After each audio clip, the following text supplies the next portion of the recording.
This is like before 9 o'clock. Yeah, well, we're live.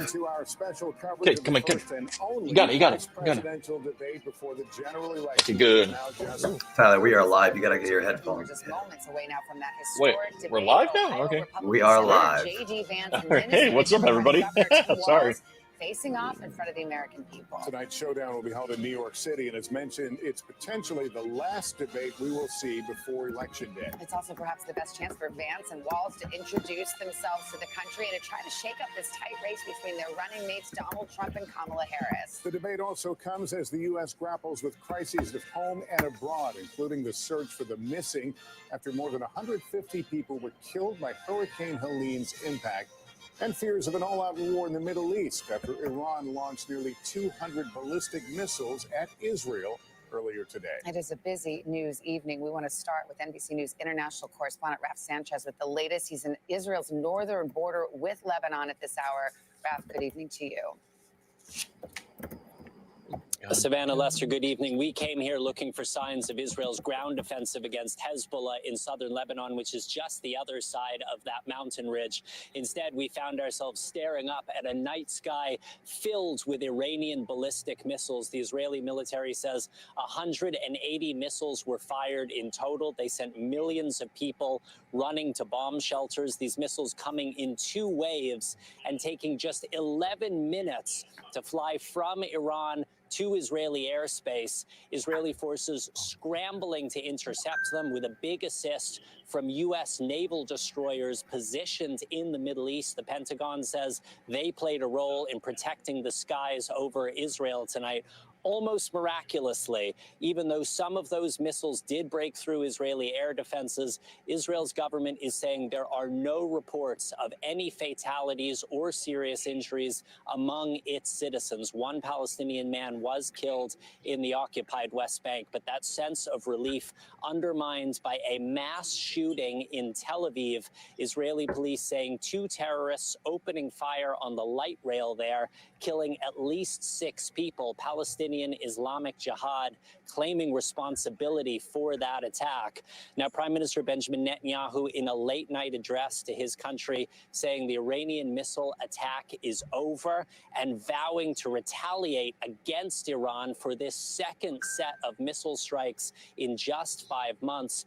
The decision that he and other senior Israeli leaders make in the coming hours may decide whether or not this region hurtles further towards all-out war. Savannah, Lester. All right, Raf, thank you very much. And here at home, the missing after more than 150 people were killed by Hurricane Helene's impact. NBC's Sam Brock is on the ground in hard hit. Yeah. Oh, God. Yeah, absolutely insane. What's going on over there right now? Continues to climb. I'm standing in one of these remote towns that we really have not had much of a perspective on until now, right? guys, because the interstates were closed, but I-20 just opened up. I'm in Swan. Well, I just want to welcome everybody on this, watching this too. So, yes, welcome everybody for all those joining.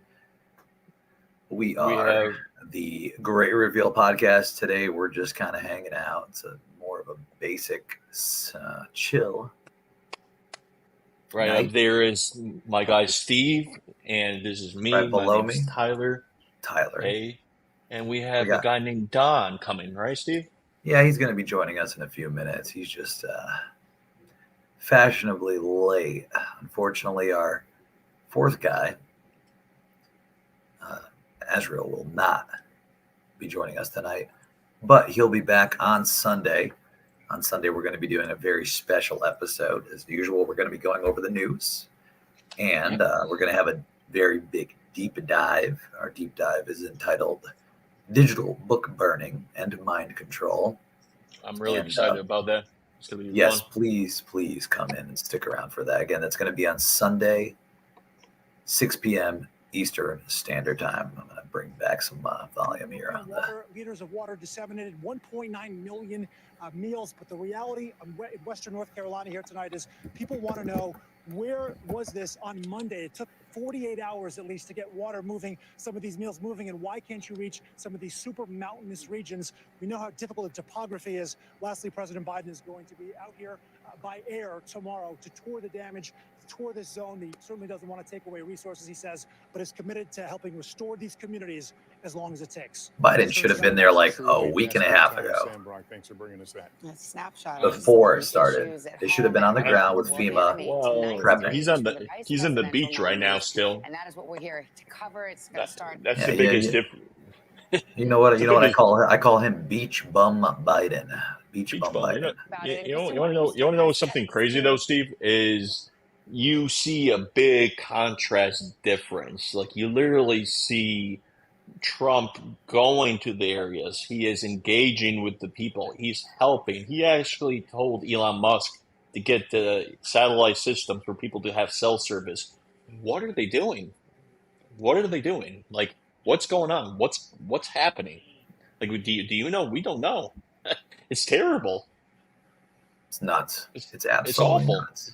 It's Well, sad. you know what it is? It's sad because ever since they freaking kicked him out of office, he just don't care no more. And people, are going to suffer because of it because he just simply, he don't care. No, awful. We'll continue the broadcast now. So here, their attack dogs are going to be front and center trying to make the case.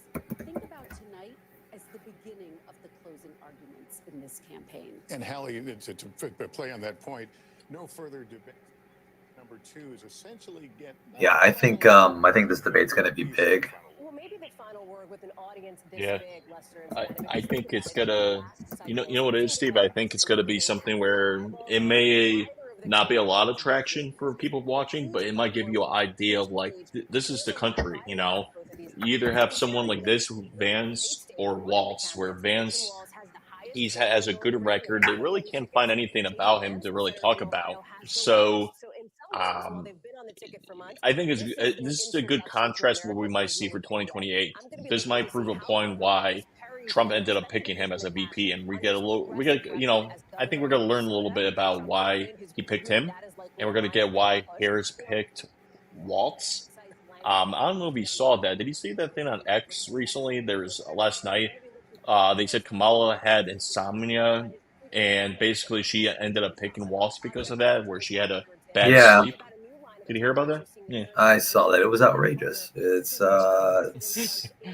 It's crazy. crazy. I don't know why she would say that unless that's fake news, which it baffles me. Like, I why can would you actually- pick someone? I can actually kill a sound on them, and then we can just kind of hang out and chat I'd at the rather same not hear time. Savannah all night. Well, they're just going to go on and on and on and on. I mean, if Until they anybody go. wants to see it, we got the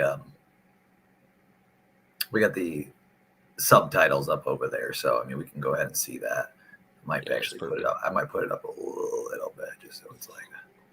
So I don't know if you want to talk about not only this, but I'm from Charleston, South Carolina. Steve is from Texas, and actually right now, if you guys saw the news, there's a port strike right now, and it affects our areas because a lot of the ports come from this area. A lot of the stuff coming in and out. It affects a everywhere. lot of people. It's going to affect the entire East Coast. The entire East Coast is going to be affected. Anything coming in or out is going to have to go through the West Coast right now because of what's going on with the port strikes. I was crazy. I was over at Costco earlier today. I got there at 10 a.m. and they were out of toilet paper within 10 minutes of being there. And I thought it was everybody that went nuts this morning. But it turns out they didn't even get a truck last night. They didn't get a truck. So they've stopped doing what they were doing. They've shut down the ports. It's insane. And I think it's going to lead to some runaway inflation. What's going to happen where they don't come with a decision and it gets longer and longer? Are we going to see a lot, like you just said, toilet paper shortages? Like, what's going to happen, you think? It's going to be, you're going to see two things. You're going to see massive inflation, and you're going to see shortages like you've never seen before. It's completely, you're going to see empty shelves. Completely empty shelves. So, have you noticed the media hasn't really talked about how severe this could be? They just keep it nonchalant. Funny enough, I or maybe I'm wrong. What do you see? I saw I saw them talking Maybe about it people in the very comments can seriously. comment. Yeah, Yeah. Well, let's take I a don't look know. here. Well, we're going to talk about this more in depth, right? Coming up, our Yeah. next podcast. Well, Yeah. 100%. It's going to be one of the main things that we look at. I think.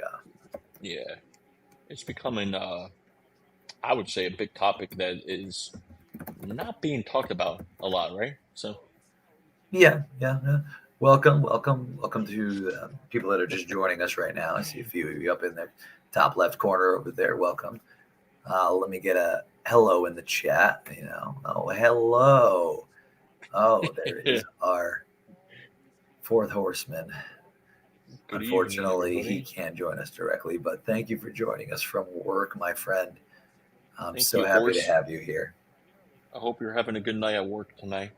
Well, I was actually just gave you a nice big shout out. Let people know that you'll be right back with us this Sunday. I hate waving. It looks so stupid. It does look quite interesting when you are waving. It definitely does. Yeah, I think this is going to be a fun night. And if you look at our day to day, this is me. I like living here. I love my area where I live. Steve has been there for a few years now in Texas, and um, most of us we want to make a good podcast. We're trying something new, and I'm excited what we're gonna have. Um, we all have good ideas, and I think it's one of those things. I think we're gonna learn and we're gonna work with everybody, and that's why it's the great reveal. We're gonna reveal a lot of great content, and you're gonna be part of the ride. And I'm sure Steve's excited about it. He talks about it every single day. I'm excited. We're all excited. So thank you for the ride. Thank you. Yeah.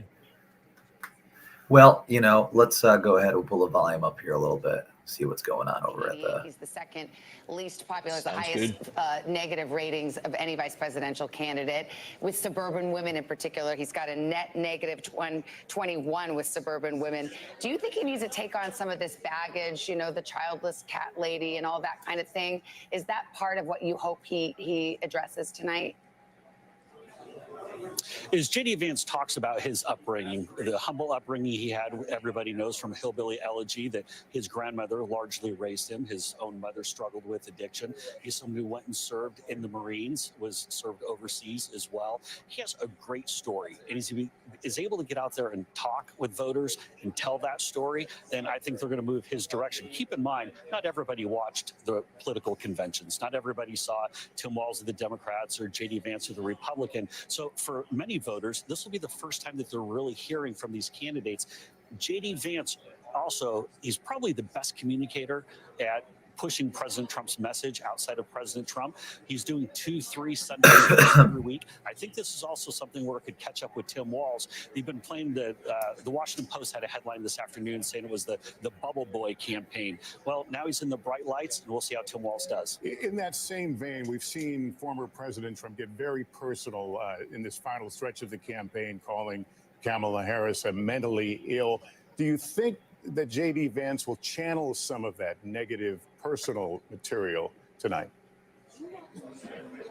I think J.D. Vance is going to really talk about the issues that are impacting the country, and I think he's going to call out some of the inaccuracies that we've seen from Tim Walz, from Kamala Harris, haven't exactly been truthful on the campaign trail. And I'll tell you, Lester, as I was watching one of Tim Walz's debates earlier today, he had this great line in one of his previous debates where he said, "I'm not going to raise your taxes.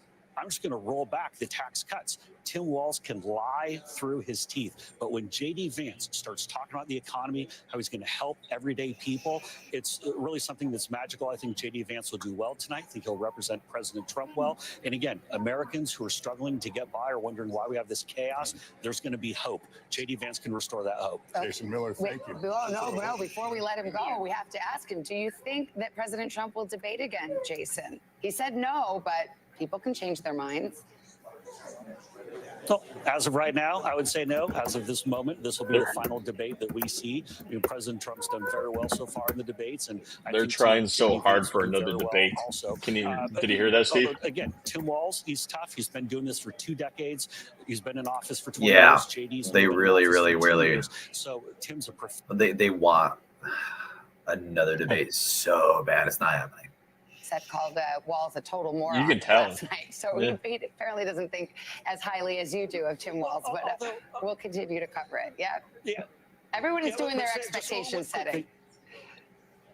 No, but when we talk about the issues, when President Trump is making those types of criticisms, he's pointing out the fact that we've allowed 20+ million illegals into this country. And, the language might be tough. Some people might push back and say that's not their cup of tea. But how does Tim Walz stand on that stage tonight and explain why Kamala Harris allowed 20 million illegals into this country? How does Tim Walz stand on that stage and explain why Kamala Harris had these 2 deciding votes that ultimately led to this record or near record inflation? We have to call out these tough issues. Too many people are struggling. This isn't time for powder puff football. We're going to get right down to it. Yeah. By the way, the former president was talking about his debating skills. Said when he's going up against a moron, a total moron. So that was the issue. Anyway, Jason Miller, thank you so much. We'll see you later. Appreciate it. All right, let's bring in our chief White House correspondent, Peter Alexander. Mets won. Let's go Mets. What are they signaling about tonight? Well, it's a good question. As we've been speaking to those people close to my baseball Walz, team, the one of the things Mets. I've heard is his priorities this evening, top among them all, will be to help amplify the case on behalf of Kamala Harris. This is as much about Kamala Harris in the eyes of Tim Walz as it will be about Donald Trump and J.D. Vance, according to those people who are close to his campaign. Notably, this is the first time that these two will ever be in person, J.D. Vance and Tim Walz. It does have the potential for some fireworks. They've been sniping, as we've witnessed for months, but mostly from a distance. Now, for the first time, they get to do it in that traditional running mate role as the attack dog. And one key voter group that I'm told both campaigns have been targeting is men, with Vance and Walz at the forefront of that fight. Walz, of course, the former high school football coach. He's a hunter, a plain-spoken Midwestern dad. Vance, who would be the youngest VP to serve in decades. He's really tried to frame his messaging toward younger guys. It's a place to watch. And as you watch tonight, recognize most Americans who haven't made their mind up yet, and that is a limited sliver of the American electorate right now. Even if they're not watching tonight, the campaigns recognize that it's the soundbite, the simple sound bites that may break through how this is cut up and pieced together and how it gets out to those limited number of undecided voters. To the Harris campaign, a lot of them are younger, particularly younger men, a racially diverse group. It's why they've been advertising on college football games and why they're looking at sports betting sites, among others, to sort of target their messaging in the couple days and weeks ahead. All right, Peter, thank you. We're going to talk to Senator Mark Kelly in just a moment, but let me turn to the table here. Let's lift the veil off the expectation setting that goes on with the campaigns, because it just makes me laugh. We just had Jason Miller who's like, oh, Tim Walz is such a great debater. And then all of these Democrats are out in the press saying Tim Walz is scared. He's not sure. J.D. Vance is this amazing debater. So it's like this reverse complimenting thing so that when whatever happens, they can be like, well, we set those expectations and exceeded them. By the way, a time-honored tradition for debate lower the in decades past, right? I mean, this is what we always see. I actually spoke with the person who played Governor Walz in the prep for Senator J.D. Vance, Congressman Tom Emmer, and he did much of the same thing. This is strategic on the part of the campaigns. Why? Partly to let the audience know that this is kind of what they can expect. Here's the reality. This is not their first rodeo. It is on a stage like this, but both of these candidates have done debates in the past. They've done debates for their races for Congress, for governor, for senator. They've practiced. They're smart. They're capable. They're pros. Exactly. They're pros. And look, if you talk to allies of both of these campaigns, they say, here's the challenge for each of them. For Governor Walz, one ally said a good night for him is if he can keep all of those comments that J.D. Vance once made about Donald Trump, all of the criticism of him in the spotlight.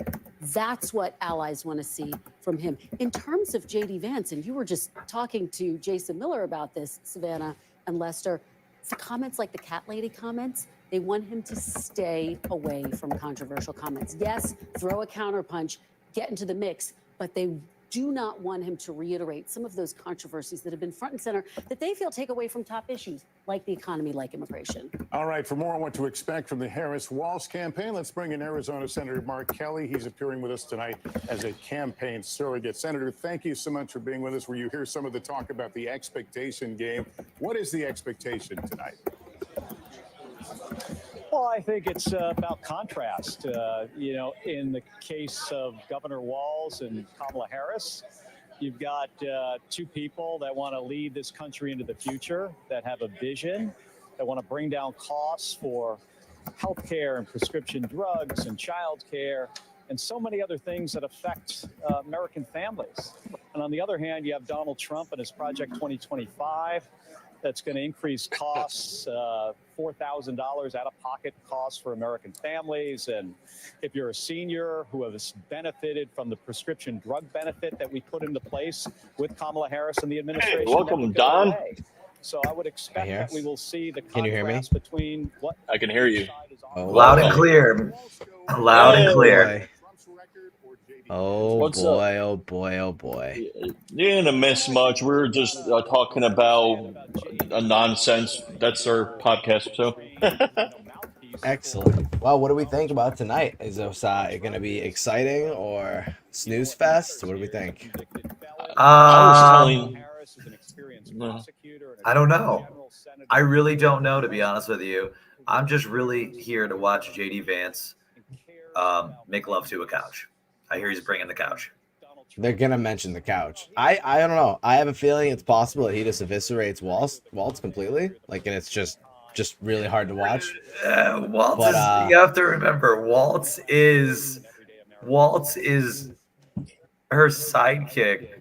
Yeah, it's really kind of a rough lineup. I don't know. I have a lot of thoughts on this being an evisceration. Makes you wonder about all these missile strikes coming right now, because what's the news going to be tomorrow? Not that Waltz got eviscerated. It's the fly on the face of Mike Pence, the fly in the ointment. Doesn't matter what happens tonight. They're not going to play any clips. No, absolutely not. It's just like the last debate. They really didn't talk about it very much. They just said, "Oh, Trump's an idiot. He's eating the cats. He's eating the dogs," and then it kind of turned into a meme and it was over. But they didn't show many clips of like Kamala Harris getting it to Donald Trump. You want to know something I just noticed though, Don? Savannah, she was asking the Trump campaign manager, "Hey, is Trump going to do another debate?" So it seems like they're really trying hard to get Trump to do a debate. Like they're begging, like, "Please, we want him to do another debate." Yeah, because it's they just there's always going to be a bad headline. Yeah, they're desperate right now. You can tell. I usually don't say that, but they are. Well, it's getting scary. I mean, like we were talking about all those, the risks on Trump's life. They are getting very desperate. Very desperate. Losing. And that's scary. That's we're in the last 30 days here. This is Yeah, 100%. they know they're losing. Yeah. It's pretty crazy the way that it is. It's pretty crazy. We got 35 minutes. We're So I guess we should talk about our chemical sober October, our clean food sober, yes, whatever we're gonna call it. How are you guys' Cannot first wait. day? My first day was good, minus espresso martini, which I shouldn't have done. But That was the sugary goodness, right? yeah, it was coffee, so I guess that counted. I don't think there was much liquor in it, so. Oh, and it was espresso martini. I see. No, but I did eat healthy today. I guess that's I had a okay. lot Was of it clean fish. alcohol? I mean, what's it technically was- healthy? If it was coffee? No, and- I mean it was Vodka? organic. John, I started with a good meal today. I had fish, no oils, no seed oils. I have avoided that all day, so day one is successful. Yeah. That's good. So me, What I'm about you? on a little different kick now. So I just did 12 years of not eating any meat. You ate fish, right? I Oh. did. I was pescatarian for that whole time. And, Oh, but it's now the you speaker. eat There we chicken. go. Yeah, that's That's what it is. what. Sorry, I frequently hit the wrong button and it's going through my studio. That's speakers, too. okay. We're new here. Yeah, It's okay. I had a banana. I wasn't feeling good last night for some reason because I ate Burger King, which is Are you feeling disgusting. better I shouldn't now? have. And I've never had acid reflux in my life, and I was just like, oh, it's Oh, not no. good. So I woke up not really knowing what I was gonna eat. I just had a banana and some water, and then a little bit of coffee. But I did have Chipotle today because I didn't quite know the rules. I think Chipotle works, right? If I don't eat the sauce That for the is salad dressing. complete poison. What's Chipotle? Yeah, Really? none of it's organic. I'm not looking for organic, but is it Whole Foods? Like, is there just No, like Whole no, Foods I think and it's complete spices? trash. That's what I think it is. Really? Mhm. Damn, that was like the one place that I thought I really It's not was kind organic. of safe to eat at. What do you think, Tyler? I mean, yeah, I mean, What you have to ask, you got to see what the vegetables are, what they're using and what they're So it's cutting and okay. all the time. Rice is rice considered whole Rice is food? fine.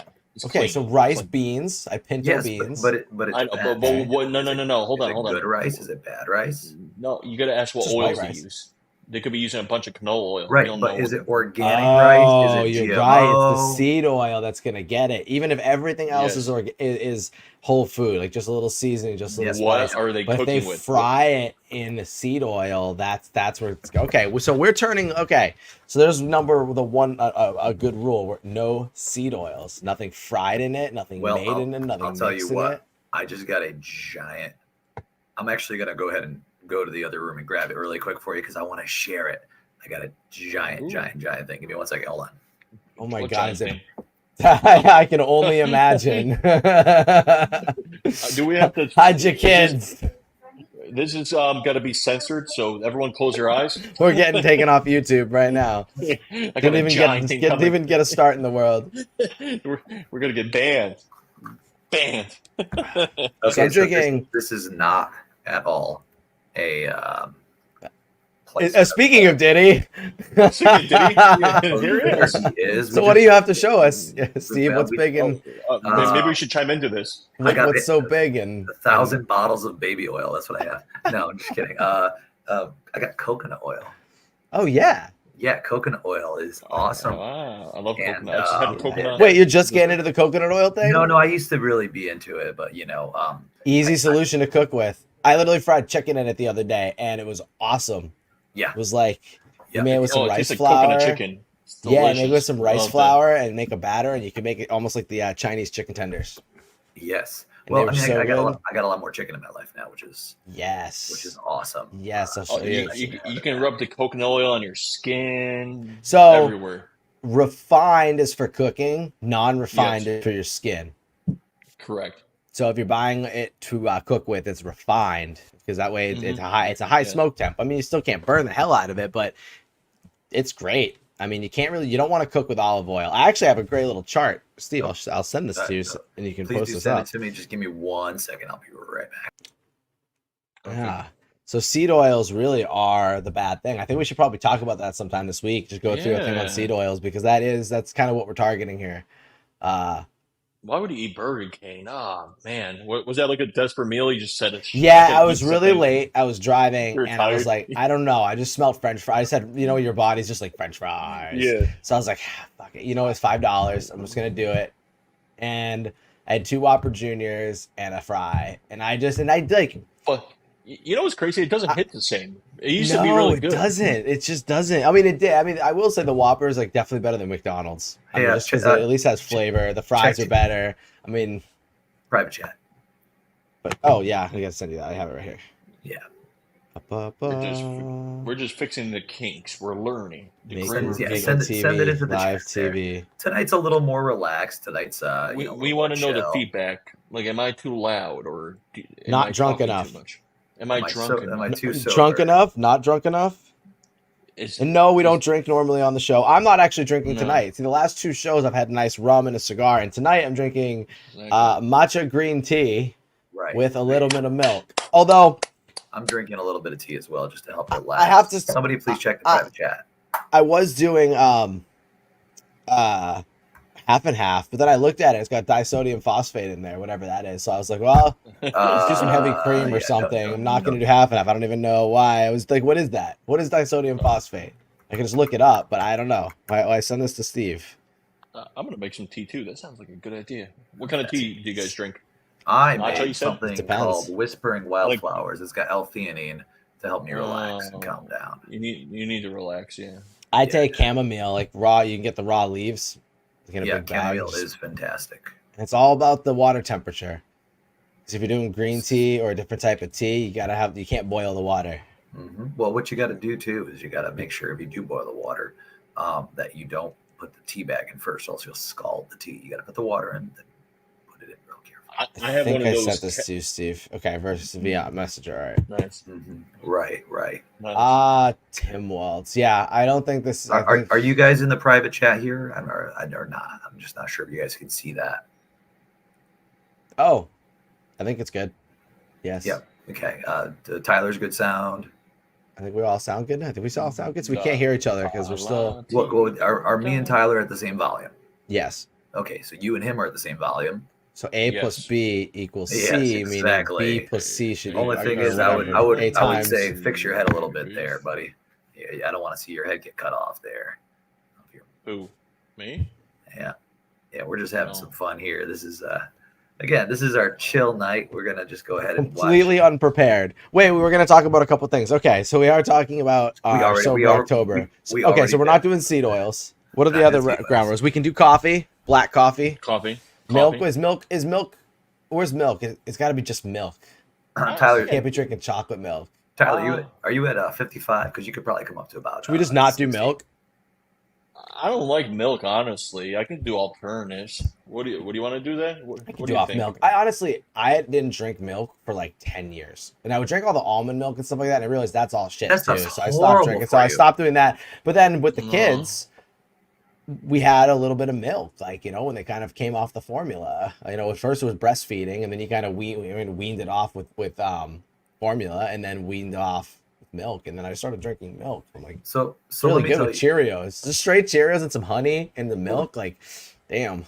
Let me tell you this: after about 10 years or so of doing what I was doing, having that pescatarian lifestyle, mostly vegetarian, eating a lot of those fake meats and eating a lot of all that junk, dude. It's so funny. I've kind of learned that all those milks, the ones that are, you can't, there's no tit on an almond. You can't milk an almond, Steve? There's no tit on an almond. Then where do I get almond milk? Yeah, well, it's freaking duh, bro. It's one of those. Remember how we were talking about byproducts and just them taking their waste and freaking pawning it on us? Disodium phosphate, dude, half and half, baby. They pawned all this crap onto us, over the last 10, 15 years, and they made it sound like it's a health food. So yes, you have to be very careful as to. I'll be back in a memento. Food. Hey, get that little chart up. I want to show that about seed oil. So we got to think about the other rules, and then we got to move on because we got to talk about the strikes going on. Yes, strikes going on in both the Middle East and the strikes going on in the ports. We can circle back to that, but we did have a chance to already talk about that. But these, all right, we can go ahead and. Oh my gosh, I'm losing both of you now. It's just me. I got to run the show. All right, we're gonna go ahead and bring Vance back here, see what he has to say. It's in 2016. I'm a never Trump guy. I never liked him. He was deeply critical of Trump then, going so far as to liken him to America's Hitler. But this was Vance just 6 years later. The president is right. I wasn't always nice, but the simple fact is he's the best president of my lifetime, and he revealed the corruption in this country like nobody else. Running for Senate in 2022 in Ohio as a pro-Trump candidate. I was wrong about Donald Trump. I didn't think he was going to be a good president, Brett. He was a great president. Vance, shot to fame, is the author of Hillbilly Elegy, a memoir about his upbringing in a poor, hard-hit part of Ohio. He then enlisted in the Marines, attended Yale Law School, worked in venture capital, and then on to the Senate, his first role in government. On the major issues, Vance has said in the past he would support a national ban on abortion after 15 weeks, but supports exceptions, including for rape and the life of the mother. On immigration, Vance has called for finishing Trump's southern border wall. He has come under criticism for a 2021 interview with Tucker Carlson, where he said the U.S. is being run by a bunch of childless cat ladies who are miserable at their own lives and the choices that they've made, and so they want to make the rest of the country miserable too. And on the issue of the 2020 presidential election, then Senate candidate Vance suggested he would have supported fraudulent slates of pro-Trump electors.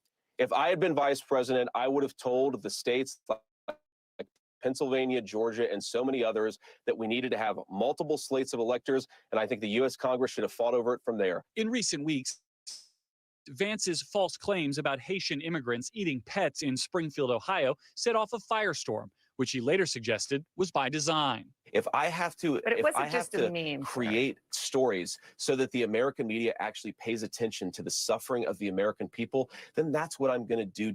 Now, the father of two, just 40 years old, after not even a full 2 years in government, is set to step onto the debate stage to make the case why he and Donald Trump should be the next leaders of the United States. One other important thing to know about J.D. Vance is the close friendship he's developed with Donald Trump Jr., who was instrumental in Vance getting picked for this ticket. The two of them see themselves as shaping the future of a Republican Party even after Donald Trump Sr. is off the stage. Guys. All right. Thank you very much, Garrett. We want to turn now to President Biden's former White House press secretary, Jen Psaki, and Donald Trump's former deputy White House secretary, Hogan Gidley. Good afternoon. Good evening to all of you. It's this close to a good morning. Peter started it. Hogan, let's talk about, we're talking about J.D. Vance. Yeah. Some of these likability issues. Is this something you think he should take on tonight, whether it's the childless cat lady or some of these other kinds of comments? I think it'll solve itself just naturally. I think it gives him a chance to introduce himself to the American people. You heard one of Trump's surrogates earlier talk about his tough upbringing, where he had a mom who was an addict. She wasn't around. He was raised by his grandmother, obviously going into the military, putting himself, getting to college rather, with scholarship money, that type of thing. Kind of shows you his ability to relate to people out there who are facing struggles in their daily lives.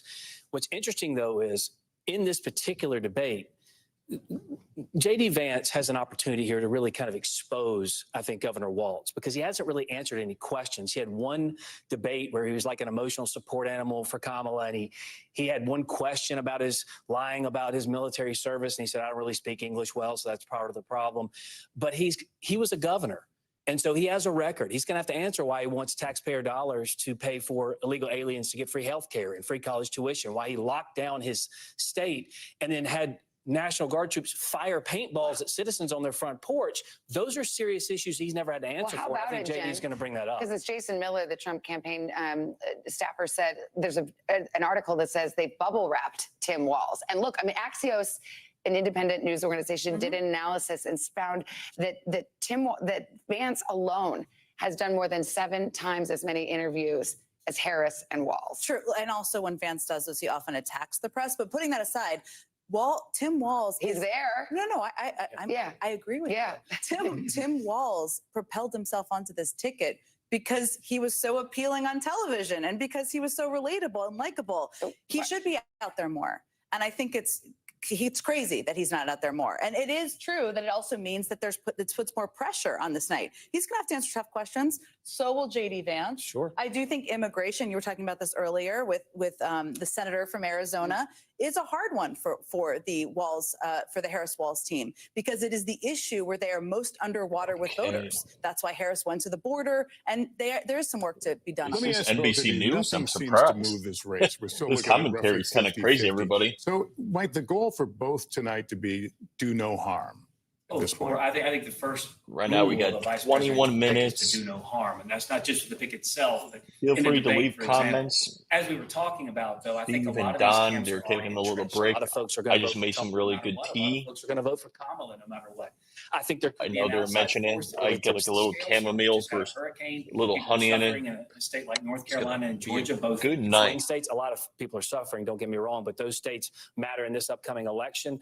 There's now a war, full scale, between Israel and Iran. That's an issue I think the American people care about, and a strike that's going to impact a lot of American people. They don't move the voters on their own. It's how does the ticket deal with those issues. So I think if you're Walz tonight, you have all these backdrop of these challenging issues you just mentioned.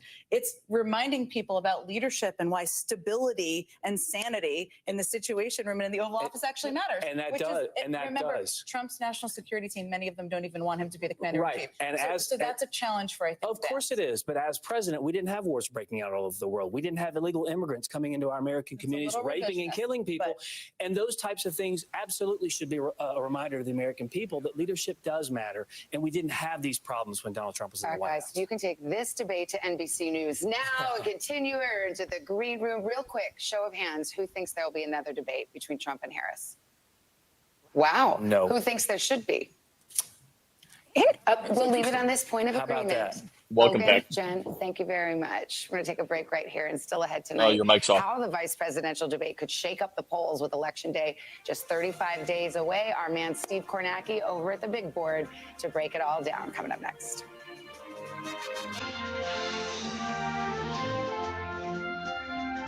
No, good.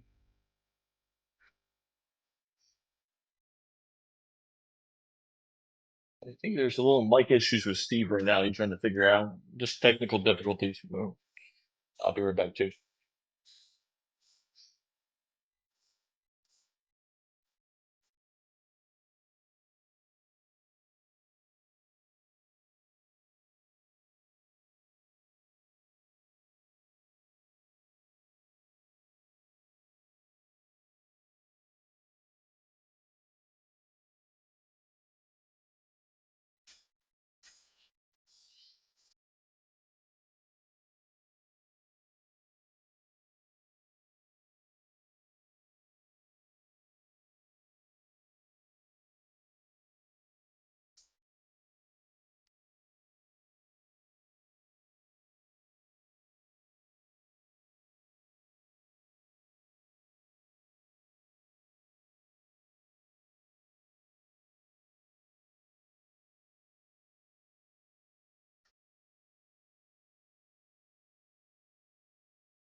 Kristen Welker hosts Meet the Press every Sunday on NBC.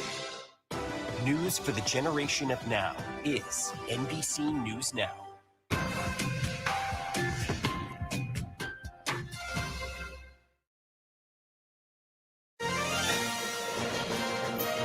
Welcome back to our special coverage of the first and only vice presidential debate before Election Day. Tonight's debate is potentially the last debate voters will see before the general election. It could change voters' minds in the key battleground states. So we've got Steve Kornacki over at his post to break down where the race stands right now. Hi, Steve. Hi, Savannah and Lester. Take a look here. The national poll average first, all the major national polls. We keep a running average. And right now, Kamala Harris at 49%, Trump at 46%, a 3-point lead in the poll average nationally for Kamala Harris right now. Raises the question, this is the third straight election that Donald Trump has been the Republican nominee. How did the race look at this exact same point the last two times? We'll take a look here.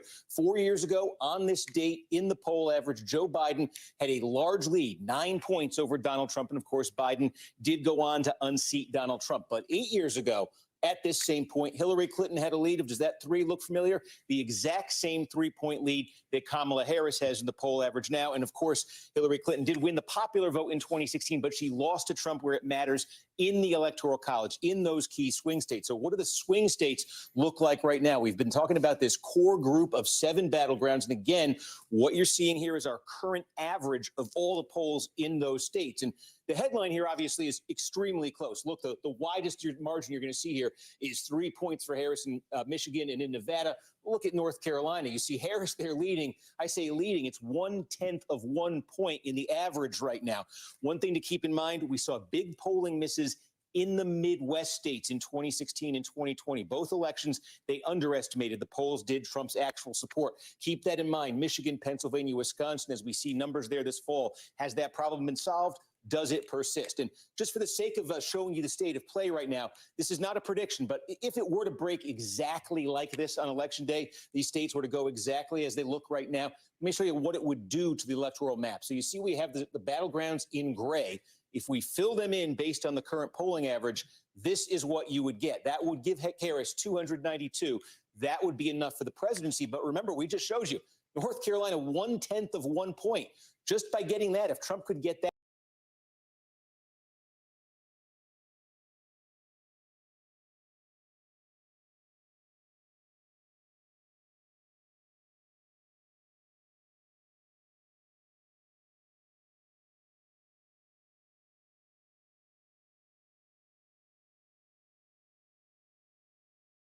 % positive, 33 negative. He is 7 points above water. J.D. Vance, on the other hand, 32 favorable, 45 unfavorable, 13 points underwater. And perspective on that, if you went back 10 presidential elections, takes us all the way back to 1988. Only one major party vice presidential nominee has been further underwater than J.D. Vance is right now. That was Dan Quayle in 1992 when he was running for re-election with Bush Sr. And of course, that ticket did go on to lose.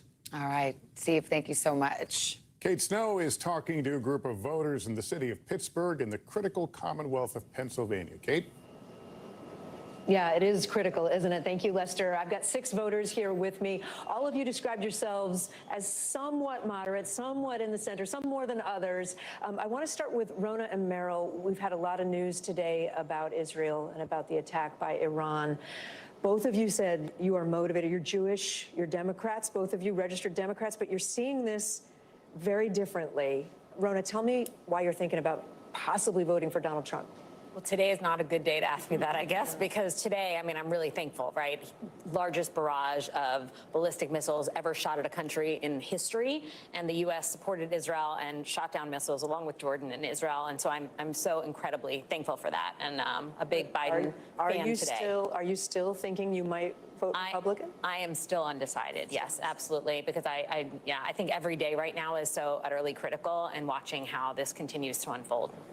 And what about you, Meryl? And for me, today just verified what I've already felt, that the Biden-Harris administration has been very pro-Israel. Today was really an existential threat for the state of Israel once again. And the United States and the Biden administration, along with Vice President Harris, really stepped up. So and you're definitely voting Harris going into tonight's debate. Yes. Let me turn to Claire and Brian. Both of you voted for Trump in 2016, then went away from Trump in 2020, and now you're both considering former President Trump again, even though I think you said you don't really like J.D. Vance very much. Yeah, I really don't like either of them very much. You know, I'm looking at something different. I want something different. I'm not really sure where we're going to end up. Not sure, so maybe tonight you hear something that pushes you? Maybe if tonight I hear something, you know, it might make up my mind. You know, I'm still kind of up in the air, but. Claire, you said to me that you're a little worried if you vote for Trump, you wouldn't be able to, you'd have to lie to your friends. I mean, I think it's hard to vote for anyone. You know, the keyboard killers, no matter which way. I mean, you vote, you know, in this town democratically, and someone's like, well, you voted for this mayor, and then you see something. We're trying to do better and better every time. Yeah, man. And we're testing technology live on the air. This is why we do it at debate parties, because nobody's watching anyway. We're just hanging out. We're doing Oh. what you guys are doing, chat. We're just. All right, watching I think everyone is just about pooped, got a drink, It just seems like there is no real. done whatever it is you do. Everything is radicalized. Everything is extreme. You know, kind of like a little quickie, 'cause- all that fish came out. Yeah. That's disgusting. Nothing gets my All our bowels viewers. moving. Nothing gets my bowels moving like a vice presidential Delicious. debate. Topic of politics late, and they're missing nuance. So with their And that green matcha tea. I guess we're talking about the right stuff today. All right, show that chart. Shut these guys down. Real quick, one word. Bring All the right. volume down a little Show bit that on there. show that seed oil chart. We were talking about seed oils. I don't have Yeah, I the wanna seed oil see- chart. I sent it to you via Yeah, messenger. I want to see the Right, seed. is I want it- to see the is- seed oil is it- chart. Is it a video? No, it is a chart. Okay, cool. So as I told you before, We can't show a graphic. Cannot show a graphic. Oh, folks, we need your donations so we can get some real streaming software. Okay, good. We're gonna go right back to this here. Show it to you live after this. But we're doing our best. You see, guys, I don't know if you did it, but I stocked up on my my toilet paper and my paper towels. You know. I was Made talking sure. about it a little bit earlier today. Oh, actually, here you go. Here's our dock worker strike. There you go. Yes. Dock worker so strike. Speaking I of was which. actually at Costco this morning at open. And within 10 minutes, they had no toilet paper because they did not get trucks last night. They stopped cutting this stuff off. So this is Hope about y'all to get invested crazy. in bidets. Yeah. I Don, mean, where's the rest of your head? oh, that I lost that years ago. No, not your hair. No. Well, I felt I was gonna. Everyone else was in a really bad position last stream, so I figured maybe I'm missing out. So I'm gonna do the same thing. And, Well, you know what? you know? Thank you. Maybe we'll get more views. Get more views here. What's going on here? Texas man says he All smashed right. Taylor Swift's guitar. Why? Oh, jeez, this is news, isn't it? All This right. is news. That's what we're doing. We are watching news. Well, what do you guys think the strike? How do we think the strike's going to affect things? I think that's more news things are than going to get anything. expensive, very expensive. Do you think it's actually going to happen? It I already mean, is it is happening. happening, but do you think it's going to be sustained? Yes. Hold Yes.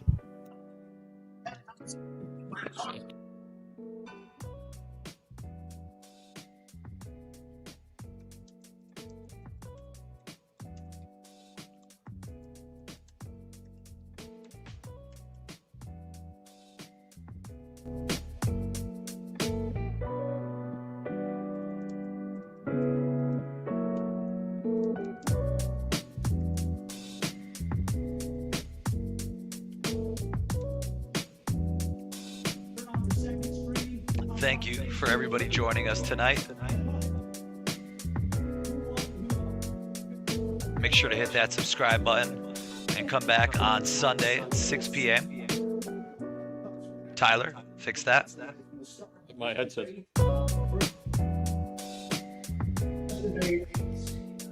Can you hear me? And yeah, and everybody can hear your TV. Turn it off.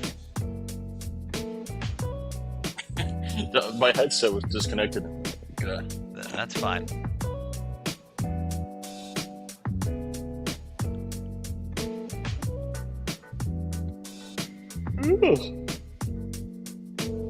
News lives in the now. The front lines are still We got really 6 minutes active. This is like until it quicksand, and starts. officials say the entire town is cut off. Welcome, everybody.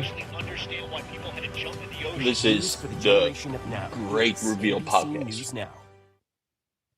This is the Great Reveal Podcast. Welcome back to our special coverage of tonight's vice presidential debate. We're about 7 minutes away now. Ohio Senator J.D. Vance facing off against Minnesota Governor Tim Walz. Might be the last debate voters see at all before Election Day. Let's go back to Tom Yamas in the spin room. It's going to be crowded there tonight, if not already. Oh, yeah, you guys, you know that is true. You know, these spin rooms are where the candidates come with their surrogates right after the debate to argue they won the debate. I want to show you a live camera right now of this spin room because it's unlike any we've seen before because of its size. It's only about 3,000 to 4,000 square feet. It's going to be filled with reporters and surrogates. There's going to be a crush of people here after the debate, including at least one of the candidates who is debating tonight. So this could be chaotic. It could be exciting. It could be fun. It could be wild. We'll have no idea until after the debate. I will tell you this much. It reminds me of my younger days when you go to house parties. Does remind me of my younger days. That is There was crazy. way more people than there was room. Nonetheless, it'll be memorable, and we're going to look Definitely. forward to excitement right after the debate. Well, we've learned a lot about you, Tom. I and wanna hear the rest of the story. I have to say, I don't know if he was describing a spin room or a Surely rave. there was more to that story. All right, Let me get some water. White House correspondent Okay. Kelly O'Donnell. We're going to get to the bottom of that one. Also in the spoon room, been talking to Tim Walz's staff. So, Kelly, what's the vibe? Well, I've just heard from those with Governor Walz. They say Vice President Harris put in a phone call to him to wish him good luck. You'd heard about some nerves before all of this. Now they're saying he's energized and he's ready. Among the top goals for Governor Walz today is to be able to talk about Kamala Harris and what she could bring to the country and to try to tie J.D. Vance to the Project 2025 agenda that former President Trump tries to distance himself from as much as possible. They also, in their prep, expect that Vance will try to get under the skin of Governor Walz, and he's going to try to focus on reaching voters who have not yet made up their minds. And they also expect that Governor Walz will have to answer for some of the things that have been a frequent target of J.D. Vance, like questions about his military record, and a time when Governor Walz said that he had been in combat when he was in a foreign country working on behalf of the Afghanistan operation, but not in Afghanistan. So they expect that he'll have to answer for that. And what they have prepared is in some ways to talk about his 24 years in the National Guard and saying that is longer than anything that J.D. Vance has done in his professional life, and that they think that is not an argument that Vance can win. So tone-wise, you're going to see Governor Walz trying to be that affable coach, teacher, dad, and to try to relate to those in the middle of the country who also enjoy plaid, as I know you have noted, Savannah. All right, Kelly, thank you.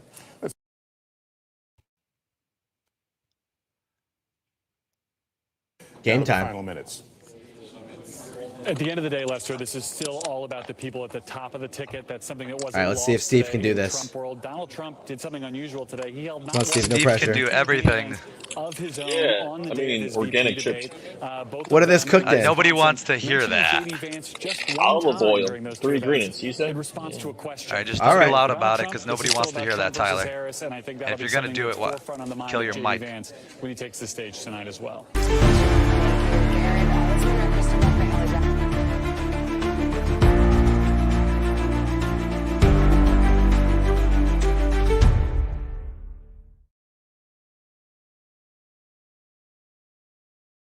Okay, now we're officially started, right? We did the da-da-da-da-da. We're here. The debate's gonna start. I'm excited. Who do you think's gonna win? Not you. Not me. I'm not in the debate. Not the What are you- American people. No, Not the- I think JD Vance is going to eviscerate Walz, and we're not going to hear about it again. Starting tomorrow, it's all going to be missiles in Israel and the port Yeah. strike. So that's what's going to happen. JD Vance is going to rock him. It's going to be entertaining. It's going to be cringe. This will probably be the best debate so far, honestly, because Well, you know it's what two I'm saying. unexpected people, and JD Vance, I think, is actually just whatever his flaws. He's really Mm-hmm. intelligent. I think good at this. Do you That's think the media's going to exactly say Walz what I- won? Of course, they're gonna say JD Vance was mean, and Yeah, he represents racist, racist Christian nationalists. I'm just hoping that he brings the couch. Yeah, and they're hits- gonna talk the couch. I'm sure they're gonna talk about the couch, and that might be the headline. He All right, well, let's go ahead. We're acknowledges gonna- the couch. All right, so we We're get gonna started. start. All right, Yeah, so prep pause this up. these people because our heads are a lot better. So All what right. are we drinking or eating today? Since we're on our kind of sober-ish Yes. October on clean, healthy food. So does that mean no alcohol? Should we be refraining from alcohol? I don't really drink alcohol Yeah, anymore. to be I've honest with only you, Jared. drunk a little bit of rum on this podcast. Yeah, one drink Today- a No, it week. was whiskey. It was scotch. Tyler, you got to bring that down to about 50. 50? Thank you. Hold on. I got to So change the audio. I'm drinking matcha green tea. Matcha. I'm drinking chamomile. chamomile. Oh, I love the chamomile is one of my chamomile. favorites. I'm That's the drinking good something stuff. similar to chamomile. It's whispering wildflowers, has L-theanine in it, and I'm having it Alright. ice cold. It's really good, really relaxing. And it looks like we have about 1 minute to go time here. I'm going to go ahead and bring up some of this volume. Let's the punching begin. Anybody else have anything else to say before we start? All right, predictions on what the topics are going to be. Are they going to talk about substance? They're going to talk about culture. What do you think? How many minutes are we getting on abortion? I think they're going to talk about Project 2025 for way too long. Yeah. Yeah, and it And doesn't even I exist. bet he won't get bogged down with Trump. He's going to pivot. He's going to be a good debater. They're going to do the childless cat lady stuff. Well, so tonight we get to see why Trump picked him. Yeah. Are we going to hear Tampon Tim? You think he'll say it? Tampon Or do you Tim. think he'll say something about tampons to Tim? He may not say the name, but to do you Tim think- Walz. Do you What think is he Beach, going to... you think Beach Bum Biden's going to be anywhere around? I think we're gonna get a question on the trans issue or whatever, and JD Vance is gonna say something about tampons in the bathroom. Tyler, Do you think they're gonna? Do you think they're gonna shake hands or no? Let's make Yes, it bet. Sports definitely. bets. They're Definitely. gonna shake hands. They're not mortal enemies. They're just wrapped up in the system. Let's see Especially what Waltz. happens. He's like, this is great. Looks like we're Oh there, my guys. God. It's 8 o'clock. Oh dear Lord, have Seconds mercy away on our from soul. tonight's only vice presidential debate between Ohio Republican No. Senator J.D. They're just Vance teasing us. and Minnesota Democratic Governor Tim Walz. That's right. It is also potentially, if you haven't noticed, possibly the last debate we will see before Election Day.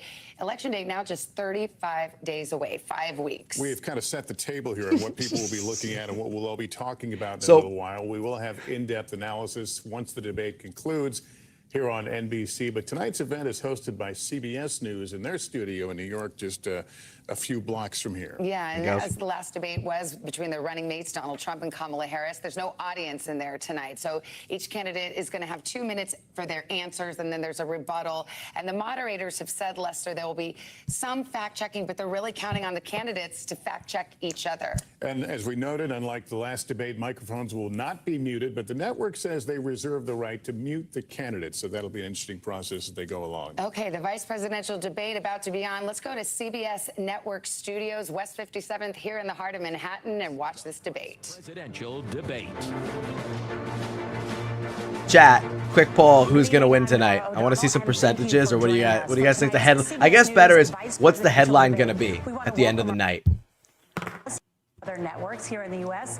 and around the world. We have a consequential night ahead, and our focus is the issues that matter to you, the voter. Let's introduce the candidates. Minnesota's Democratic Governor Tim Walz and Ohio's Republican Senator J.D. Vance tonight meeting for the first time. They didn't shake the hands, huh?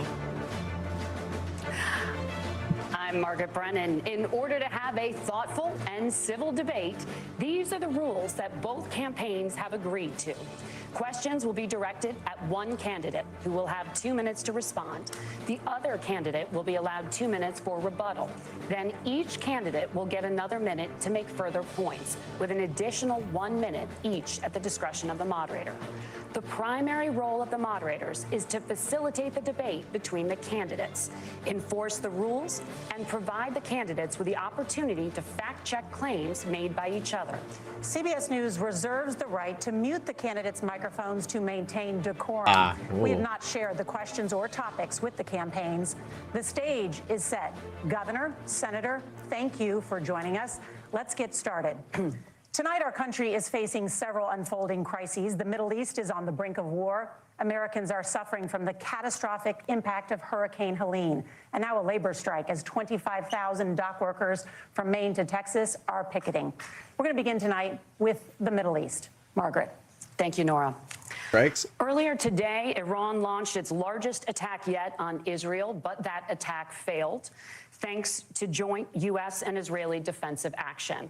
President Biden has deployed more than 40,000 U.S. military personnel and assets to that region over the past year to try to prevent a regional war. Iran is weakened, but the U.S. still considers it the largest state sponsor of terrorism in the world, and it has drastically reduced the time it would take to develop a nuclear weapon. It is down now to 1 or 2 weeks' time. Governor Walz, if you were the final voice in the Situation Room, would you support or oppose a preemptive strike by Israel on Iran? You have 2 minutes. Well, thank you. And thank you for those joining at home tonight. Let's keep in mind where this started. October 7th, Hamas terrorists massacred over 1,400 Israelis and took prisoners.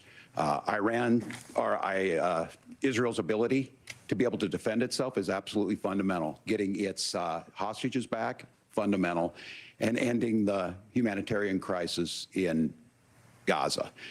But the expansion of Israel and its proxies is an absolute fundamental necessity for the United States to have the steady leadership there. You saw it experienced today, where along with our Israeli partners and our coalition, able to stop the incoming attack. But what's fundamental here is that steady leadership is going to matter. It's clear, and the world saw it on that debate stage a few weeks ago, a nearly 80-year-old Donald Trump talking about crowd sizes is not what we need in this moment. But it's not just that. It's those that were closest to Donald Trump that understand how dangerous he is when the world is this dangerous. His chief of staff, John Kelly, said that he was the most flawed human being he'd ever met. And both of his secretaries of defense and his national security advisors said he should be nowhere near the White House.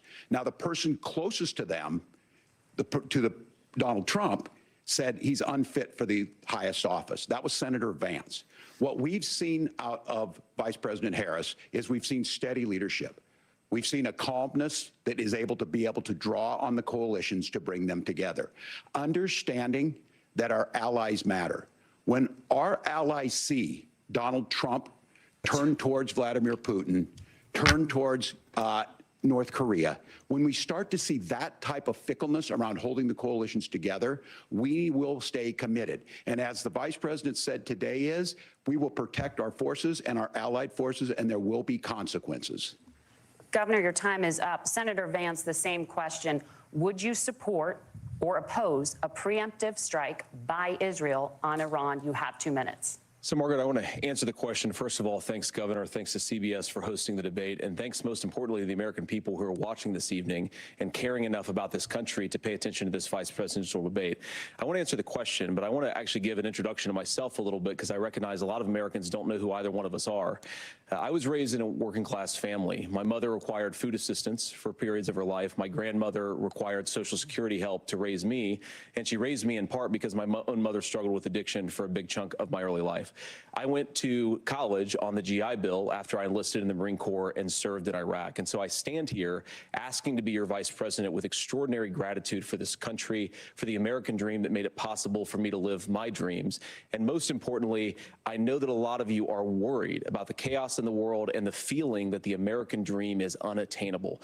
I want to try to convince you tonight over the next 90 minutes that if we get better leadership in the White House, if we get Donald Trump back in the White House, the American dream is going to be attainable once again. Now, to answer this particular question, we have to remember that as much as Governor Walz just accused Donald Trump of being an agent of chaos, Donald Trump actually delivered stability in the world, and he did it by establishing effective deterrence. People were afraid of stepping out of line. Iran, which launched this attack, has received over $100 billion in unfrozen assets thanks to the Kamala Harris administration. What do they use that money for? They use it to buy weapons that they're now launching against our allies, and God forbid, potentially launching against the United States as well. Donald Trump recognized that for people to fear the United States, you needed peace through strength. They needed to recognize that if they got out of line, the United States global leadership would put stability and peace back in the world. Now, you asked about a preemptive strike, Margaret, and I want to answer the question. Look, it is up to Israel what they think they need to do to keep their country safe, and we should support our allies wherever they are when they're fighting the bad guys. I think that's the right approach to take with the Israel question. Thank you, Senator. Governor Walz, do you care to respond to any of the allegations? Well, look, Donald Trump was in office. Interesting. We'll sometimes All right. hear Well, I guess we'll just history, but when duck Donald out for a Trump few was in minutes. office, it was Donald Trump who we Enjoy had this a coalition circus. of nations that had boxed Iran's nuclear program in, the inability to advance it. Donald Trump pulled that program and put nothing else in its place. So Iran is closer to a nuclear weapon than they were before because of Donald Trump's fickle leadership. And when Iran shot down an American aircraft in international airspace, Donald Trump tweeted, because that's the standard diplomacy of Donald Trump. And when Iranian missiles did fall near U.S. troops and they received traumatic brain injuries, Donald Trump wrote it off as headaches. Look, our allies understand that Donald Trump is fickle. He will go to whoever has the most flattery or where it makes sense to him. Steady leadership like you witnessed today, like you witnessed in April. Both Iranian attacks were repelled. Our coalition is strong, and we need the steady leadership that Kamala Harris is providing.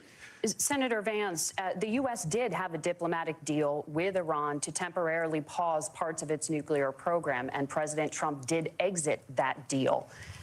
He recently said, just 5 days ago, the U.S. must now make a diplomatic deal with Iran because the consequences are impossible.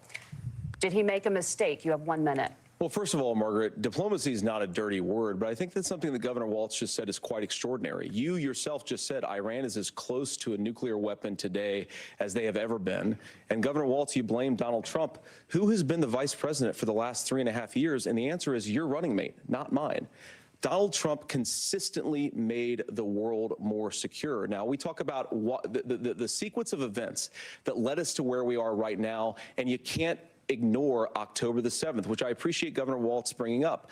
But when did Iran and Hamas and their proxies attack Israel? It was during the administration of Kamala Harris. So Governor Walz can criticize Donald Trump's tweets, but effective, smart diplomacy and peace through strength is how you bring stability back to a very broken world. Donald Trump has already done it once before. Ask yourself at home, when was the last time, I'm 40 years old, when was the last time that an American president didn't have a major conflict break out? The only answer is during the 4 years that Donald Trump was president. Gentlemen, we have a lot to get to. Nora? Margaret, thank you. Let's turn now to Hurricane Helene. The storm could become one of the deadliest on record. More than 160 people are dead and hundreds more are missing. Scientists say climate change makes these hurricanes larger, stronger, and more deadly because of the historic rainfall. Senator Vance, according to CBS News polling, 7 in 10 Americans and more than 60% of Republicans under the age of 45 favor the U.S. taking steps to try and reduce climate change. Senator, what responsibility would the Trump administration have to try and reduce the impact of climate change? I'll give you 2 minutes. Sure. So first of all, let's start with the hurricane, because it's an unbelievable, unspeakable human tragedy. I just saw today actually a photograph of 2 grandparents on a roof with a 6-year-old child, and it was the last photograph ever taken of them because the roof collapsed and those innocent people lost their lives. And I'm sure Governor Walz joins me in saying our hearts go out to those innocent people, our prayers go out to them, and we want as robust and aggressive as a federal response as we can get to save as many lives as possible, and then of course afterwards to help the people in those communities rebuild. I mean, these are communities that I love. Some of them I know very personally in Appalachia, all across the Southeast. They need their government to do their job, and I commit that when Donald Trump is president again, the government will put the citizens of this country first when they suffer from a disaster. Now, Nora, you asked about climate change. I think this is a very important issue. Look, a lot of people are justifiably worried about all these crazy weather patterns. I think it's important for us, first of all, to say Donald Trump and I support clean air, clean water. We want the environment to be cleaner and safer. But one of the things that I've noticed some of our Democratic friends talking a lot about is a concern about carbon emissions, this idea that carbon emissions drives all of the climate change. Well, let's just say that's true, just for the sake of argument, so we're not arguing about weird science. Let's just say that's true. Well, if you believe that, what would you want to do? The answer is that you'd want to reshore as much American manufacturing as possible, and you'd want to produce as much energy as possible in the United States of America, because we're the cleanest economy in the entire world. What have Kamala Harris's policies actually led to? More energy production in China, more manufacturing overseas, more doing business in some of the dirtiest parts of the entire world. And when I say that, I mean the amount of carbon emissions they're doing per unit of economic output. So if we actually care about getting cleaner air and cleaner water, the best thing to do is to double down and invest in American workers and the American people. And unfortunately, Kamala Harris has done exactly the opposite. Governor Walz, you have 2 minutes to respond. Well, we got close to an agreement because all those things are happening. Look, first of all, it is a horrific tragedy with this hurricane, and my heart goes out to the folks that are down there in contact with the governors. I serve as co-chair of the Council of Governors as we work together on these emergency managements. Governors know no partisanship. They work together to solve the governors and the emergency responders are on the ground. Those happen on the front end. The federal government comes in, makes sure they're there to that we recover, but we're still in that phase where we need to make sure that they're staying there, staying focused. Now, look, coming back to the climate change issue, there's no doubt this thing roared onto the scene faster and stronger than anything we've seen. Senator Vance has said that there's a climate problem in the past. Donald Trump called it a hoax and then joked that these things would make more beachfront property to be able to invest in. What we've seen out of the Harris administration now, the Biden-Harris administration, is we've seen this investment. We've seen massive investments, the biggest in global history that we've seen in the Inflation Reduction Act, has created jobs all across the country. 2,000 in Jeffersonville, Ohio, taking the EV technology that we invented and making it here. 200,000 jobs across the country. The largest solar manufacturing plant in North America sits in Minnesota. But my farmers know climate change is real. They've seen 500-year droughts, 500-year floods back to back. But what they're doing is adapting, and this has allowed them to tell me, look, I harvest corn, I harvest soybean, and I harvest wind. We are producing more natural gas and more oil at any time than we ever have. We're also producing more clean energy. So the solution for us is to continue to move forward, that climate change is real. Reducing our impact is absolutely critical, but this is not a false choice. You can do that at the same time you're creating the jobs that we're seeing all across the country. That's exactly what this administration has done. We are seeing us becoming an energy superpower for the future, not just the current. And that's what absolutely makes sense. And then we start thinking about how do we mitigate these disasters. Thank you. Senator, I want to give you an opportunity to respond there. The governor mentioned that President Trump has called climate change a hoax. Do you agree? Well, look, what the president has said is that if the Democrats, in particular Kamala Harris and her leadership, if they really believe that climate change is serious, what they would be doing is more manufacturing and more energy production in the United States of America, and that's not what they're doing. So clearly, Kamala Harris herself doesn't believe her own rhetoric on this. If she did, she would actually agree with Donald Trump's energy policies. Now, something Governor Walz said I think is important to touch upon, because when we talk about clean energy, I think that's a slogan that often the Democrats will use here. And I'm talking, of course, about the Democratic leadership. And the real issue is that if you're spending hundreds of millions or even billions of dollars of American taxpayer money on solar panels that are made in China, number one, you're going to make the economy dirtier. We should be making more of those solar panels here in the United States of America. Some of them are, Tim, but a lot of them are being made overseas in China, especially the components that go into those solar panels. So if you really want to make the environment cleaner, you've got to invest in more energy production. We haven't built a nuclear facility, I think, one in the past 40 years. Natural gas, we got to invest more in it. Kamala Harris has done the opposite. That's raised energy prices and also meant that we're doing worse by the climate. Senator, your time is up. Governor, would you like to respond? Well, look, we're producing more natural gas than we ever have. There's no moratorium on that. We're producing more oil. But the folks know, and like I said, again, these are not liberal folks. These are not folks that are Green New Deal folks. These are farmers that have been drought one year, massive flooding the next year. They understand that it makes sense. Look, our #1 export cannot be topsoil from erosion from these massive storms. We saw it in Minnesota this summer. And thinking about how do we respond to that, we're thinking ahead on this. And what Kamala Harris has been able to do in Minnesota, we're starting to weatherproof some of these things. The infrastructure law that was passed allows us to think about mitigation in the future. How do we make sure that we're protecting by burying our power lines? How do we make sure that we're protecting lakefronts and things that we're seeing more and more of? But to call it a hoax and to take the oil company executives to Mar-a-Lago, say, give me money for my campaign, and I'll let you do whatever you want. We can be smarter about that, and an all-above energy policy is exactly what she's doing, creating those jobs right here. Governor, your time is up. The overwhelming consensus among scientists is that the Earth's climate is warming at an unprecedented rate. Margaret? Thank you, Nora. We're going to turn now to immigration. The crisis at the U.S.-Mexico border consistently ranks as one of the top issues for American voters. Senator Vance, your campaign is pledging to carry out the largest mass deportation plan in American history and to use the U.S. military to do so. Could you be more specific about exactly how this will work? For example, would you deport parents who have entered the U.S. illegally and separate them from any of their children who were born on U.S. soil? You have 2 minutes. So first of all, Margaret, before we talk about deportations, we have to stop the bleeding. We have a historic immigration crisis because Kamala Harris started and said that she wanted to undo all of Donald Trump's border policies. 94 executive orders, suspending deportations, decriminalizing illegal aliens, massively increasing the asylum fraud that exists in our system. That has opened the floodgates. And what it's meant is that a lot of fentanyl is coming into our country. I had a mother who struggled with opioid addiction and has gotten clean. I don't want people who are struggling with addiction to be deprived of their second chance because Kamala Harris let in fentanyl into our communities at record levels. So you've got to stop the bleeding. You've got to re-implement Donald Trump's border policies, build the wall, re-implement deportations. And that gets me to your point, Margaret, about what do we actually do? So we've got 25 million illegal aliens who are here in the country. What do we do with them? I think the first thing that we do is we start with the criminal migrants.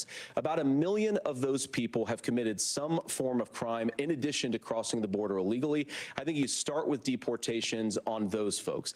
And then I think you make it harder for illegal aliens to undercut the wages of American workers. A lot of people will go home if they can't work for less than minimum wage in our own country. And by the way, that'll be really good for our workers who just want to earn a fair wage for doing a good day's work.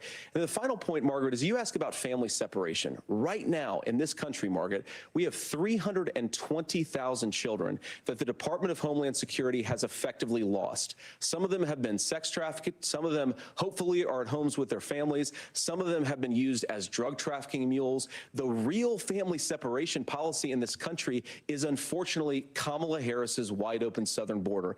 And I'd ask my fellow Americans to remember when she came into office, she said she was going to do this. Real leadership would be saying, you know what, I screwed up. We're going to go back to Donald Trump's border policies. I wish that she would do that. It would be good for all of us. Governor, do you care to respond to any of those specific allegations, including that the vice president is, quote, letting in fentanyl and using kids as drug mules, among other things regarding children? The drug mule is not true, but I will say about this, about the fentanyl, because this is a crisis of this, the opioid crisis. And the good news on this is the last 12 months saw the largest decrease in opioid deaths in our nation's history, 30% decrease in Ohio, but there's still more work to do. But let's go back to this on immigration. Kamala Harris was the Attorney General of the largest state and a border state in California. She's the only person in this race who prosecuted transnational gangs for human trafficking and drug interventions. But look, we all want to solve this. Most of us want to solve this, and that is the United States Congress. That's the Border Patrol agents. That's the Chamber of Commerce. That's most Americans out here. That's why we had the fairest and the toughest bill on immigration that this nation's seen. It was crafted by a conservative senator from Oklahoma, James Lankford. I know him. He's super conservative, but he's a man of principle, wants to get it done. Democrats and Republicans worked on this piece of legislation. The Border Patrol said, this is what we need in here. These are the experts. And the Chamber of Commerce and the Wall Street Journal said, pass this thing. Kamala Harris helped get there. 1,500 new border agents, detection for drugs, DOJ money to speed up the adjudications on this, just what America wants. But as soon as I was getting ready to pass and actually tackle this, Donald Trump said no, told them to vote against it because it gives him a campaign issue. It gives him what would Donald Trump talk about if we actually did some of these things? And they need to be done by the legislature. You can't just do this through the executive branch. So look, we have the options to do this. Donald Trump had 4 years. He had 4 years to do this, and he promised you, America, how easy it would be. I'll build you a big, beautiful wall, and Mexico will pay for it. Less than 2% of that wall got built, and Mexico didn't pay a dime. But here we are again, 9 years after he came down that escalator, dehumanizing people and telling them what he was going to do. As far as the deportation plan, at one point, Senator Vance said it was so unworkable to be laughable. So that's where we're at. Pass the bill, she'll sign it. Governor, your time is up. Senator, the question was, will you separate parents from their children, even if their kids are U.S. citizens? You have 1 minute. Margaret, my point is that we already have massive child separations thanks to Kamala Harris's open border. And I didn't accuse Kamala Harris of inviting drug mules. I said that she enabled the Mexican drug cartels to operate freely in this country. And we know that they use children as drug mules, and it is a disgrace, and it has to stop. Look, I think what Tim said just doesn't pass the smell test. For 3 years, Kamala Harris went out bragging that she was going to undo Donald Trump's border policy. She did exactly that. We had a record number of illegal crossings. We had a record number of fentanyl coming into our country. And now that she's running for president, or a few months before, she says that somehow she got religion and cared a lot about a piece of legislation. The only thing that she did when she became the vice president, when she became the appointed border czar, was to undo 94 Donald Trump executive actions that opened the border. This problem is leading to massive problems in the United States of America. Parents who can't afford health care, schools that are overwhelmed. It's got to stop, and it will when Donald Trump is president again. Senator, your time is up. Governor, what about our CBS News polling, which does show that a majority of Americans, more than 50%, support mass deportations? Look, we fix this issue with a bill that is necessary, but the issue on this is what happens when you don't want to solve it. You demonize it. And we saw this, and Senator Vance, and it surprises me on this, talking about and saying, I will create stories to bring attention to this. That vilified a large number of people who were here legally in the community of Springfield. The Republican governor said, it's not true, don't do it. There's consequences for this. There's consequences. We could come together. Senator Lankford did it. We could come together and solve this if we didn't let Donald Trump continue to make it an issue. And the consequences in Springfield were the governor had to send state law enforcement to escort kindergartners to school. I believe Senator Vance wants to solve this, but by standing with Donald Trump and not working together to find a solution, it becomes a talking point. And when it becomes a talking point like this, we dehumanize and villainize other human beings. Tim, Governor, your time is up. Senator, I'll give you 1 minute, but let me just ask you the question first. The governor has made the point, and I think as a sitting lawmaker, you know that Congress controls the purse strings and any funding. So you have said repeatedly that Donald Trump would through executive action, solve this? Do you disagree that Congress controls the purse strings and would need to support many of the changes that you would actually want to implement? You have 1 minute. Look, Margaret, first of all, the gross majority of what we need to do at the southern border is just empowering law enforcement to do their job. I've been to the southern border more than our borders are. Kamala Harris has been, and it's actually heartbreaking because the Border Patrol agents, they just want to be empowered to do their job. Of course, additional resources would help, but most of this is about the president and the vice president empowering our law enforcement to say, if you try to come across the border illegally, you've got to stay in Mexico, you've got to go back through proper channels. Now, Governor Walz brought up the community of Springfield, and he's very worried about the things that I've said in Springfield. Look, in Springfield, Ohio, and in communities all across this country, you've got schools that are overwhelmed, you've got hospitals that are overwhelmed, you have got housing that is totally unaffordable because we brought in millions of illegal immigrants to compete with Americans for scarce homes. The people that I'm most worried about in Springfield, Ohio, are the American citizens who have had their lives destroyed by Kamala Harris's open border. It is a disgrace, Tim. And I actually think, I agree with you. I think you want to solve this problem, but I don't think that Kamala Harris does. Senator, your time is up. Governor, you have 1 minute to respond. Yeah, well, it is law enforcement that asked for the bill. They helped craft it. They're the ones that supported it. That's because they know we need to do this. Look, this issue of continuing to bring this up, of not dealing with it, of blaming migrants for everything. On housing, we could talk a little bit about Wall Street speculators buying up housing and making them less affordable, but it becomes a blame. Look, this bill also gives the money necessary to adjudicate. I agree. It should not take 7 years for an asylum claim to be done. This bill gets it done in 90 days. Then you start to make a difference in this, and you start to adhere to what we know, American principles. Look, I don't talk about my faith a lot, but Matthew 25:40 talks about, to the least amongst us you do unto me. I think that's true of most Americans. They simply want order to it. This bill does it. It's funded. It's supported by the people who do it, and it lets us keep our dignity about how we treat other people.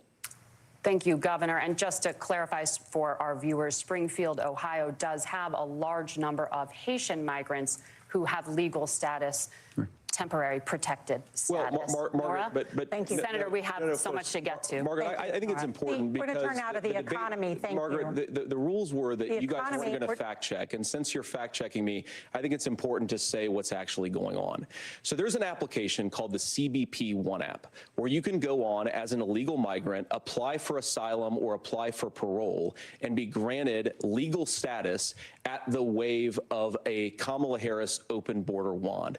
That is not a person coming in, applying for a green card and waiting for 10 years. That is the facilitation of illegal immigration, Margaret, by our own leadership. Thank you, Senator, for describing the legal process. We have so much to get to, Senator. Those laws have been on the books since 1990. Thank you, gentlemen. The CBP One app has not been on the books since 1990. It's something that Kamala Harris created, Margaret. Gentlemen, the audience can't hear you because your mics are cut. We have so much we want to get to. Thank you for. Did we just see that? We're going to really talk about that. I just mark that down on time because we're definitely going to talk about that little moment there, the no fact checks. So. Plan that includes billions in tax credits for manufacturing, housing, and a renewed child tax credit. The Wharton School says your proposals will increase the nation's deficit by $1.2 trillion. How would you pay for that without ballooning the deficit? Governor, I'll give you 2 minutes. Yeah, thank you. And Kamala Harris and I do believe in the middle class because that's where we come from. We both grew up in that. We understand. So those of you out there listening tonight, you're hearing a lot of stuff back and forth, and it's good. It's healthy. That's what this is supposed to happen. You should be listening. How's this going to impact me? The bold forward plan that Kamala Harris put out there is talking about this housing issue. The one thing is there's 3 million new houses proposed under this plan with down payment assistance on the front end to get you in a house. A house is much more than just an asset to be traded somewhere. It's foundational to where you're at. And then making sure that the things you buy every day, whether they be prescription drugs or other things, that there's fairness in that. Look, the $35 insulin is a good thing, but it costs $5 to make insulin. They were charging $800 before this law went into effect. As far as the housing goes, I've seen it in Minnesota.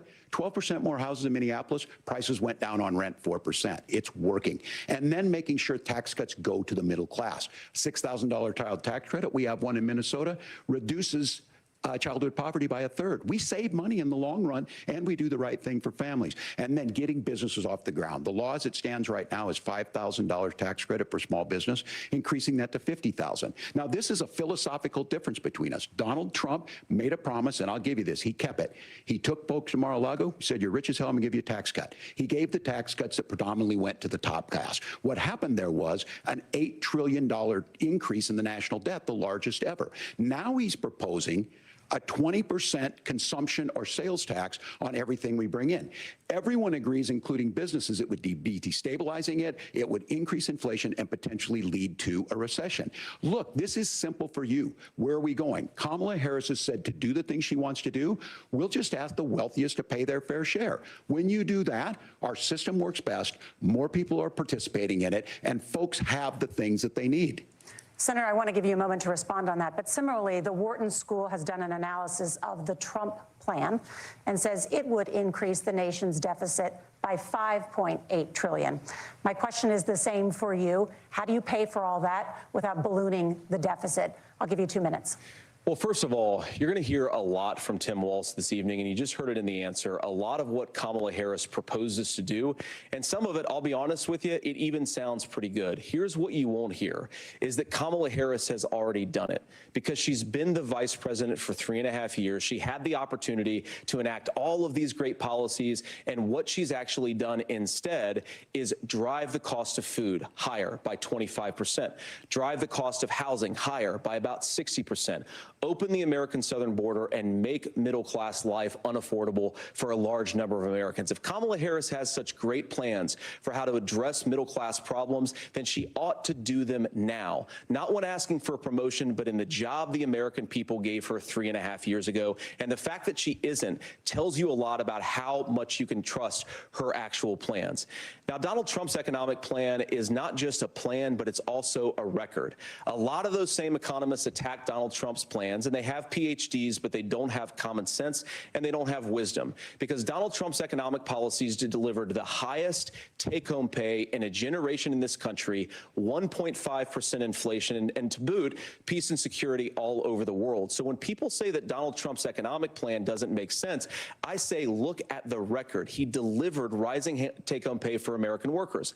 Now, Tim admirably admits that they want to undo the Trump tax cuts, but if you look at what was so different about Donald Trump's tax cuts, even from previous Republican tax cut plans, is that a lot of those resources went to giving more take-home pay to middle-class and working-class Americans. It was passed in 2017, and you saw an American economic boom unlike we've seen in a generation in this country. That is a record that I'm proud to run on, and we're going to get back to that common sense wisdom so that you can afford to live the American dream again. I know a lot of you are struggling. I know a lot of you are worried about paying the bills. It's going to stop when Donald Trump brings back common sense to this country. Governor, do you want to respond to that? What has Kamala Harris done for the middle class? Yeah, well, Kamala Harris's day one was Donald Trump's failure on COVID that led to the collapse of our economy. We were already before COVID in a manufacturing recession, but 10 million people out of work, largest percentage since the Great Depression. 9 million jobs closed on that. That was day one. Whether it was the Infrastructure Act or other things we moved. Now, you made a question about experts, said this. I've made a note of this.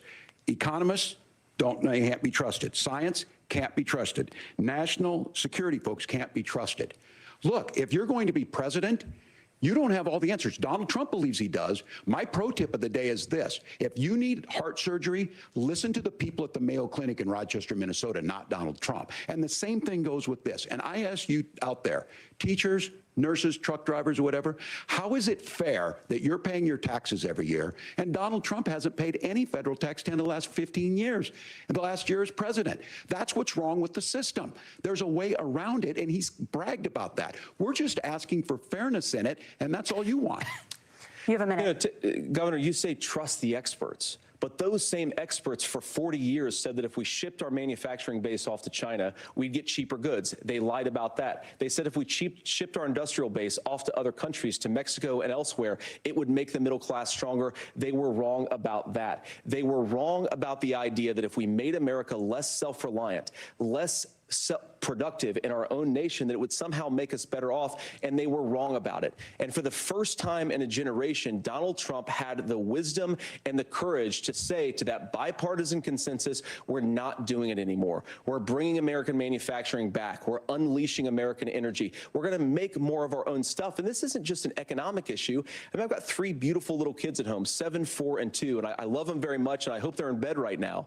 But look, so many of the drugs, the pharmaceuticals that we put in the bodies of our children are manufactured by nations that hate us. This has to stop, and we're not going to stop it by listening to experts. We're going to stop it by listening to common sense wisdom, which is what Donald Trump governed on. Senator, your time is up. Governor Walz, can you address that? I mean, voters say they trust Donald Trump on the economy more. Why? Well, if you're listening tonight and you want billionaires to get tax cuts, you heard what the numbers were. Look, I'm a union guy on this. I'm not a guy who wanted to ship things overseas, but I understand that, look, we produce soybeans and corn. We need to have fair trading partners. That's something that we believe in. I think the thing that most concerns me on this is Donald Trump was the guy who created the largest trade deficit in American history with China. So the rhetoric is good. Much of what the senator said right there, I'm in agreement with him on this. I watched it happen too. I watched it to my communities, and we talked about that. But we had people undercutting the right to collectively bargain. We had right to work states made it more difficult. We had companies that were willing to ship it over, and we saw people profit. Folks that are venture capital in some cases, putting money into companies that were overseas. We're in agreement that we bring those home. The issue is Donald Trump is talking about it. Kamala Harris has a record, 250,000 more manufacturing jobs just out of the IRA. May I respond to that? Yes. So appreciate that. So if you notice, what Governor Walz just did is he said, first of all, Donald Trump has to listen to the experts. And then when he acknowledged that the experts screwed up, he said, well, Donald Trump didn't do nearly as good of a job as the statistics that's a gross show generalization. that he did. So what Tim Walz is doing, and I honestly, Tim, I think you got a tough job here, because you've got to play whack-a-mole. You've got to pretend that Donald Trump didn't deliver rising take-home pay, which of course he did. You've got to pretend that Donald Trump didn't deliver lower inflation, which of course he did. And then you simultaneously got to defend Kamala Harris's atrocious economic record, which has made gas, groceries, and housing unaffordable for American citizens. I was raised by a woman who would sometimes go into medical debt so that she could put food on the table in our household. I know what it's like to not be able to afford the things that you need to afford. We can do so much better. To all of you watching, we can get back to an America that's affordable again. We just got to get back to common sense economic principles. I hope we have a conversation on health care then. Senator, Governor. Please. Thank you. Margaret? We have a lot to get to ahead, gentlemen, on many topics. But right now, I want to talk about personal qualifications. The vice president is often the last voice the president hears before making consequential decisions. We want to ask you about your leadership qualities. Governor Walz, you said you were in Hong Kong during the deadly Tiananmen Square protests in the spring of 1989. But Minnesota Public Radio and other media outlets are reporting that you actually didn't travel to Asia until August of that year. Can you explain that discrepancy? Yeah, well, and to the folks out there who didn't get at the top of this, look, I grew up in small rural Nebraska, town of 400, town that you rode your bike with your buddies till the streetlights come on, and I'm proud of that service. I joined the National Guard at 17, worked on family farms, and then I used the GI Bill to become a teacher, passionate about it, a young teacher.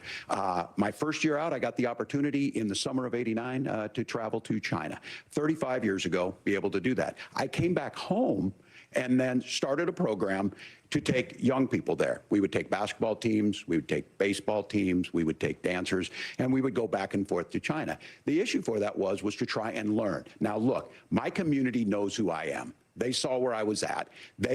Look, I will be the first to tell you, I have poured my heart into my community. I've tried to do the best I can, but I've not been perfect. And I'm a knucklehead at times, but it's always been about that. Those same people elected me to Congress for 12 years.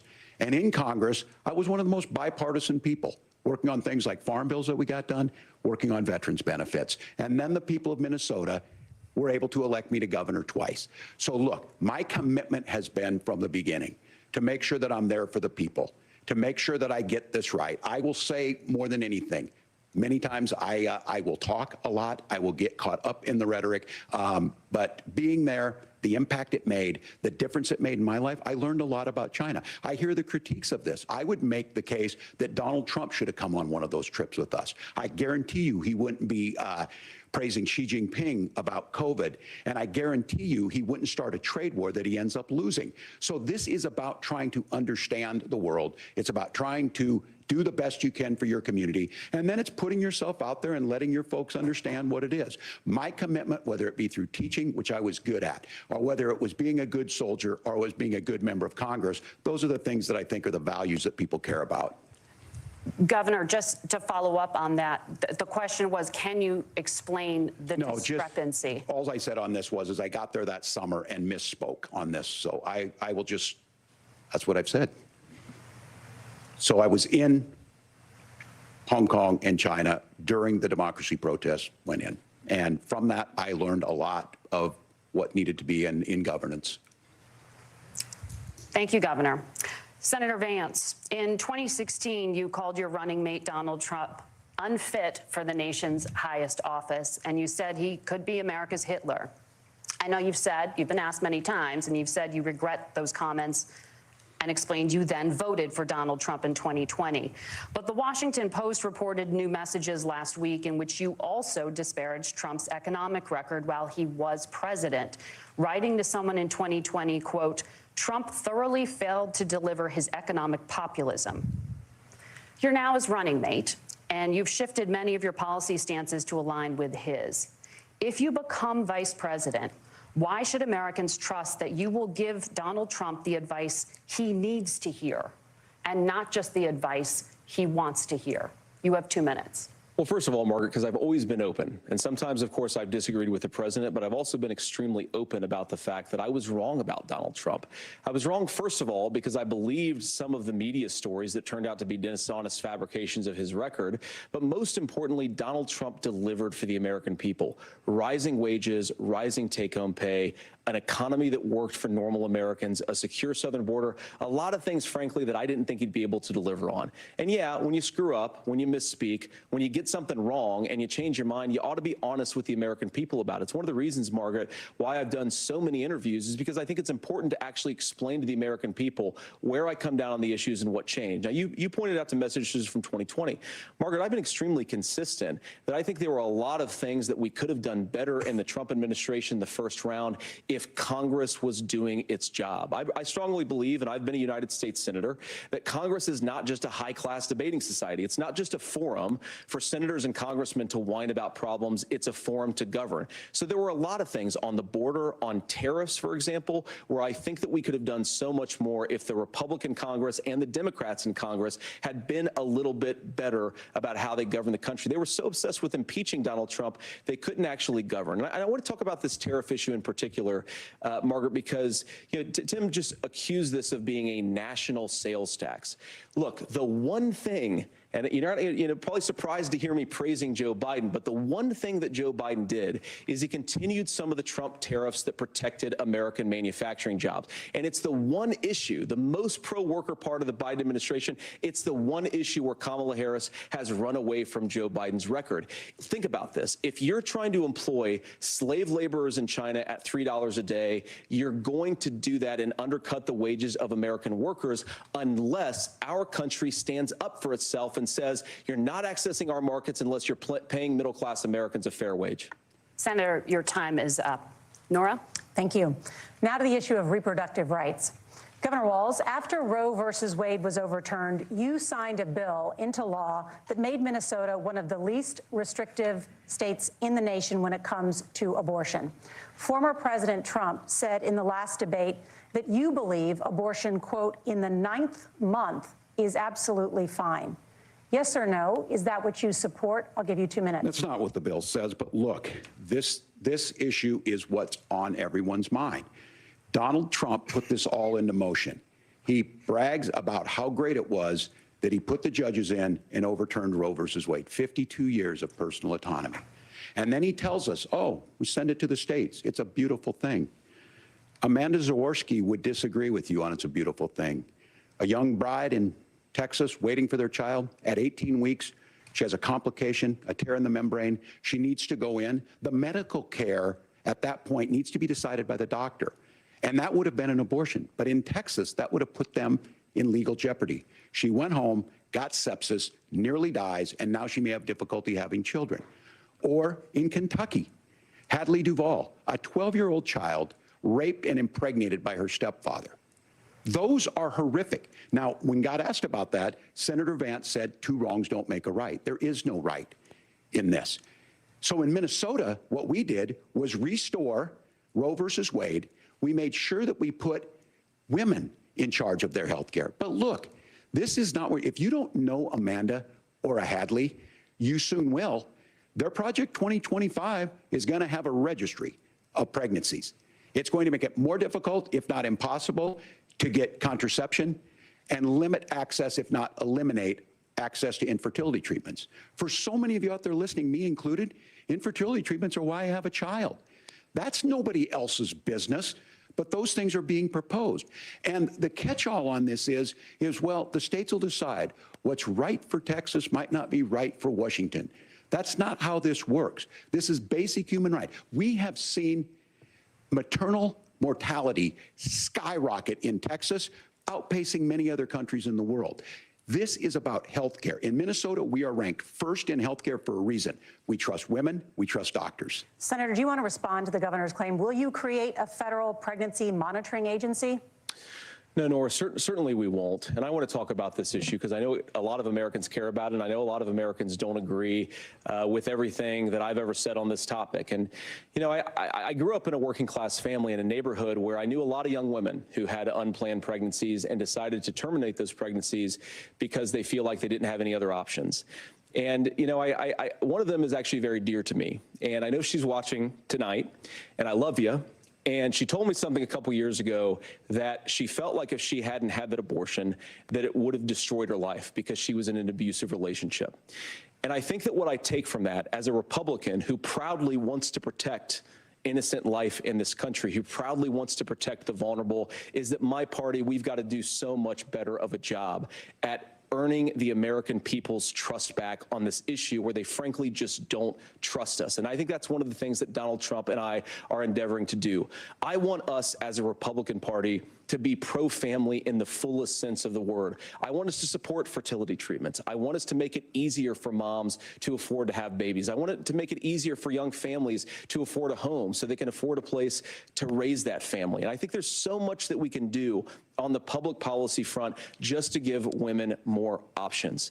Now, of course, Donald Trump has been very clear that on the abortion policy specifically, that we have a big country and it's diverse. And California has a different viewpoint on this than Georgia. Georgia has a different viewpoint from Arizona. And the proper way to handle this, as messy as democracy sometimes is to let voters make these decisions, let the individual states make their abortion policy. And I think that's what makes the most sense in a very big, a very diverse, and let's be honest, sometimes a very, very messy and divided country. Governor, would you like to respond and also answer the question about restrictions? Yeah, well, the question got asked and Donald Trump made the accusation that wasn't true about Minnesota. Well, let me tell you about this idea that there's diverse states. There's a young woman named Amber Thurman. She happened to be in Georgia, a restrictive state. Because of that, she had to travel a long distance to North Carolina to try and get her care. Amber Thurman died in that journey back and forth. The fact of the matter is, how can we as a nation say that your life and your rights, as basic as the right to control your own body, is determined on geography? There's a very real chance, had Amber Thurman lived in Minnesota, she would be alive today. That's why the restoration of Roe versus Wade. When you listen to Vice President Harris talk about this subject and you hear me talk about it, you hear us talking exactly the same. Donald Trump is trying to figure out how to get the political right of this. I agree with a lot of what Senator Vance said about what's happening. His running mate, though, does not, and that's the problem. Governor, your time is up. Senator, let me ask you about that. He mentioned, was, I think, referring to a national ban. In the past, you have supported a federal ban on abortion after 15 weeks. In fact, you said if someone can't support legislation like that, quote, you are making the United States the most barbaric pro-abortion regime anywhere in the entire world. My question is, why have you changed your position? Well, Nora, first of all, I never supported a national ban. I did when I was running for Senate in 2022 talk about setting some minimum national standard. For example, we have a partial birth abortion ban in place in this country at the federal level. I don't think anybody's trying to get rid of that, or at least I hope not, though I know that Democrats have taken a very radical pro-abortion stance. But Nora, you know, one of the things that changed is in the state of Ohio, we had a referendum in 2023, and the people of Ohio voted overwhelmingly, by the way, against my position. And I think that what I learned from that, Nora, is that we've got to do a better job at winning back people's trust. So many young women would love to have families. So many young women also see an unplanned pregnancy as something that's going to destroy their livelihood, destroy their education, destroy their relationships. And we have got to earn people's trust back. And that's why Donald Trump and I are committed to pursuing pro-family policies, making childcare more accessible, making fertility treatments more accessible, because we've got to do a better job at that. And that's what real leadership is. Governor, your response. Well, I'm going to respond on the pro-abortion piece of that. No, we're not. We're pro-women. We're pro-freedom to make your own choice. We know what the implications are to not be that. Women having miscarriages, women not getting the care, physicians feeling like they may be prosecuted for providing that care.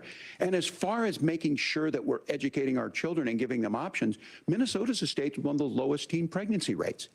We understand that too. We know that the options need to be available, and we make that true. We also make it, we're a top 3 state for the best place to raise children. But these two things, to try and say that we're pro-children, but we don't like this, or you guys are pro-abortion, that's not the case at all. We are pro-freedoms for women to make their choices, and we're going, and Kamala Harris is making the case, to make options for children more affordable, a $6,000 child tax credit, but we're not going to base that on the backs of making someone like Amber Thurman drive 600 miles to try and get health care. Senator? May I respond to that? First of all, Governor, I agree with you. Amber Thurman should still be alive, and there are a lot of people who should still be alive, and I certainly wish that she was. And maybe you're free to disagree with me on this and explain this to me, but as I read the Minnesota law that you signed into law, the statute that you signed into law, it says that a doctor who presides over an abortion where the baby survives, the doctor is under no obligation to provide life-saving care to a baby who survives a botched late-term abortion. That is, I think, whether you're pro-choice or pro-abortion, that is fundamentally barbaric. And that's why I use that word, Nora, is because some of what we've seen, do you want to force Catholic hospitals to perform abortions against their will? Because Kamala Harris has supported suing Catholic nuns to violate their freedom of conscience. We can be a big and diverse country where we respect people's freedom of conscience and make the country more pro-baby and pro-family. But please. Yes, Governor, please respond. Look, this is one where there's always something there. This is a very simple proposition. These are women's decisions to make about their healthcare decisions, and the physicians who know best when they need to do this. Trying to distort the way a law is written to try and make a point, that's not it at all. What was I wrong about, Governor? Please tell me, what was I wrong about? That is not the way the law is written. Look, I've given But how? I've given this advice on a lot of things, that getting involved, getting engaged, that's been misread, and it was fact-checked at the last debate. But the point on this is there's a continuation of these guys to try and tell women or to get involved. I use this line on this, just mind your own business on this. Things work best when Roe versus Wade was in place. When we do a restoration of Roe, that works best. That doesn't preclude us from increasing funding for children. It doesn't increase us from making sure that once that child's born, like in Minnesota, they get meals, they get early childhood education, they get health care. So the hiding behind we're going to do all these other things when you're not proposing them in your budget. Kamala Harris is proposing them. She's proposing all those things to make life easier for families. I asked a specific question, Governor. You gave me a slogan as a response. It's not the case. It's not true. That's not what the law says. So they fact-checked it with President Trump. Gentlemen, there's a lot to discuss. We have to move on, and we're going to be right back with much more of the CBS News vice presidential debate in just a moment.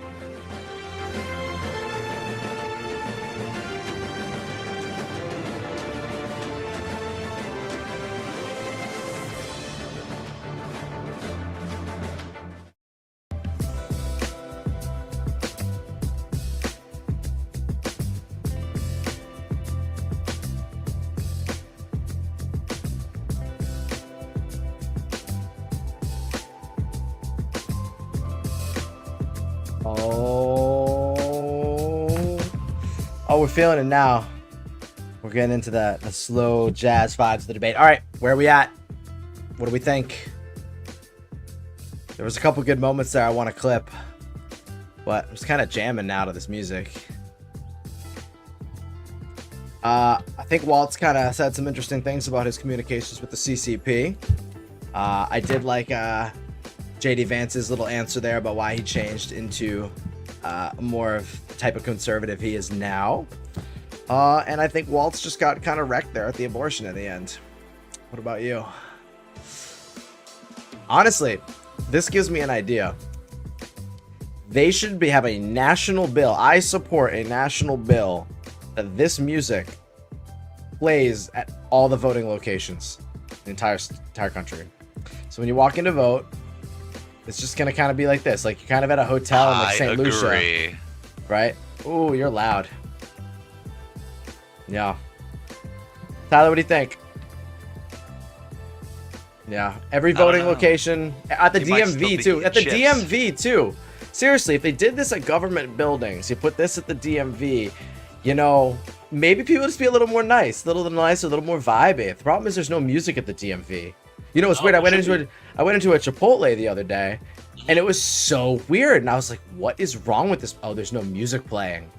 It's like at a grocery store. I think if it's dead quiet, you don't even realize you recognize the music sometimes. But when it's quiet, you're like, whoa, this is weird. That's why music influences us. That is actually what our next episode's going to be on Saturday, isn't it, Steve?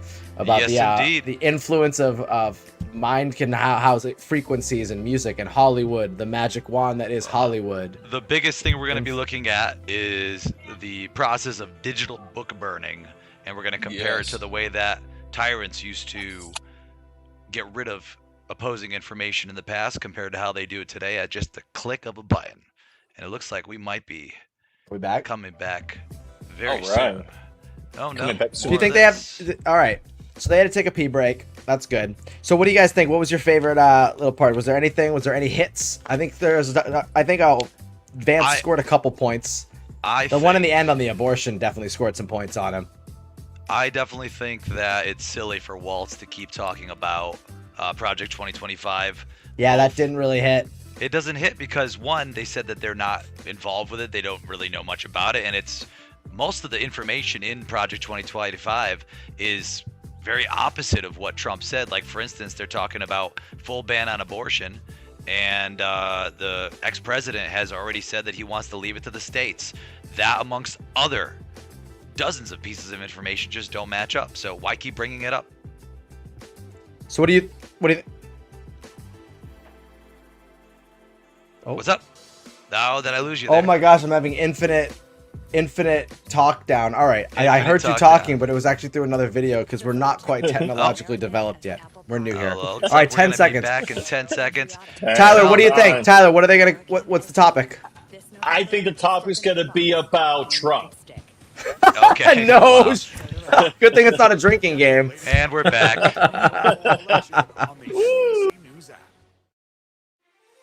We're back now with tonight's vice presidential debate. When it ends, join us for analysis. Now, back to the debate.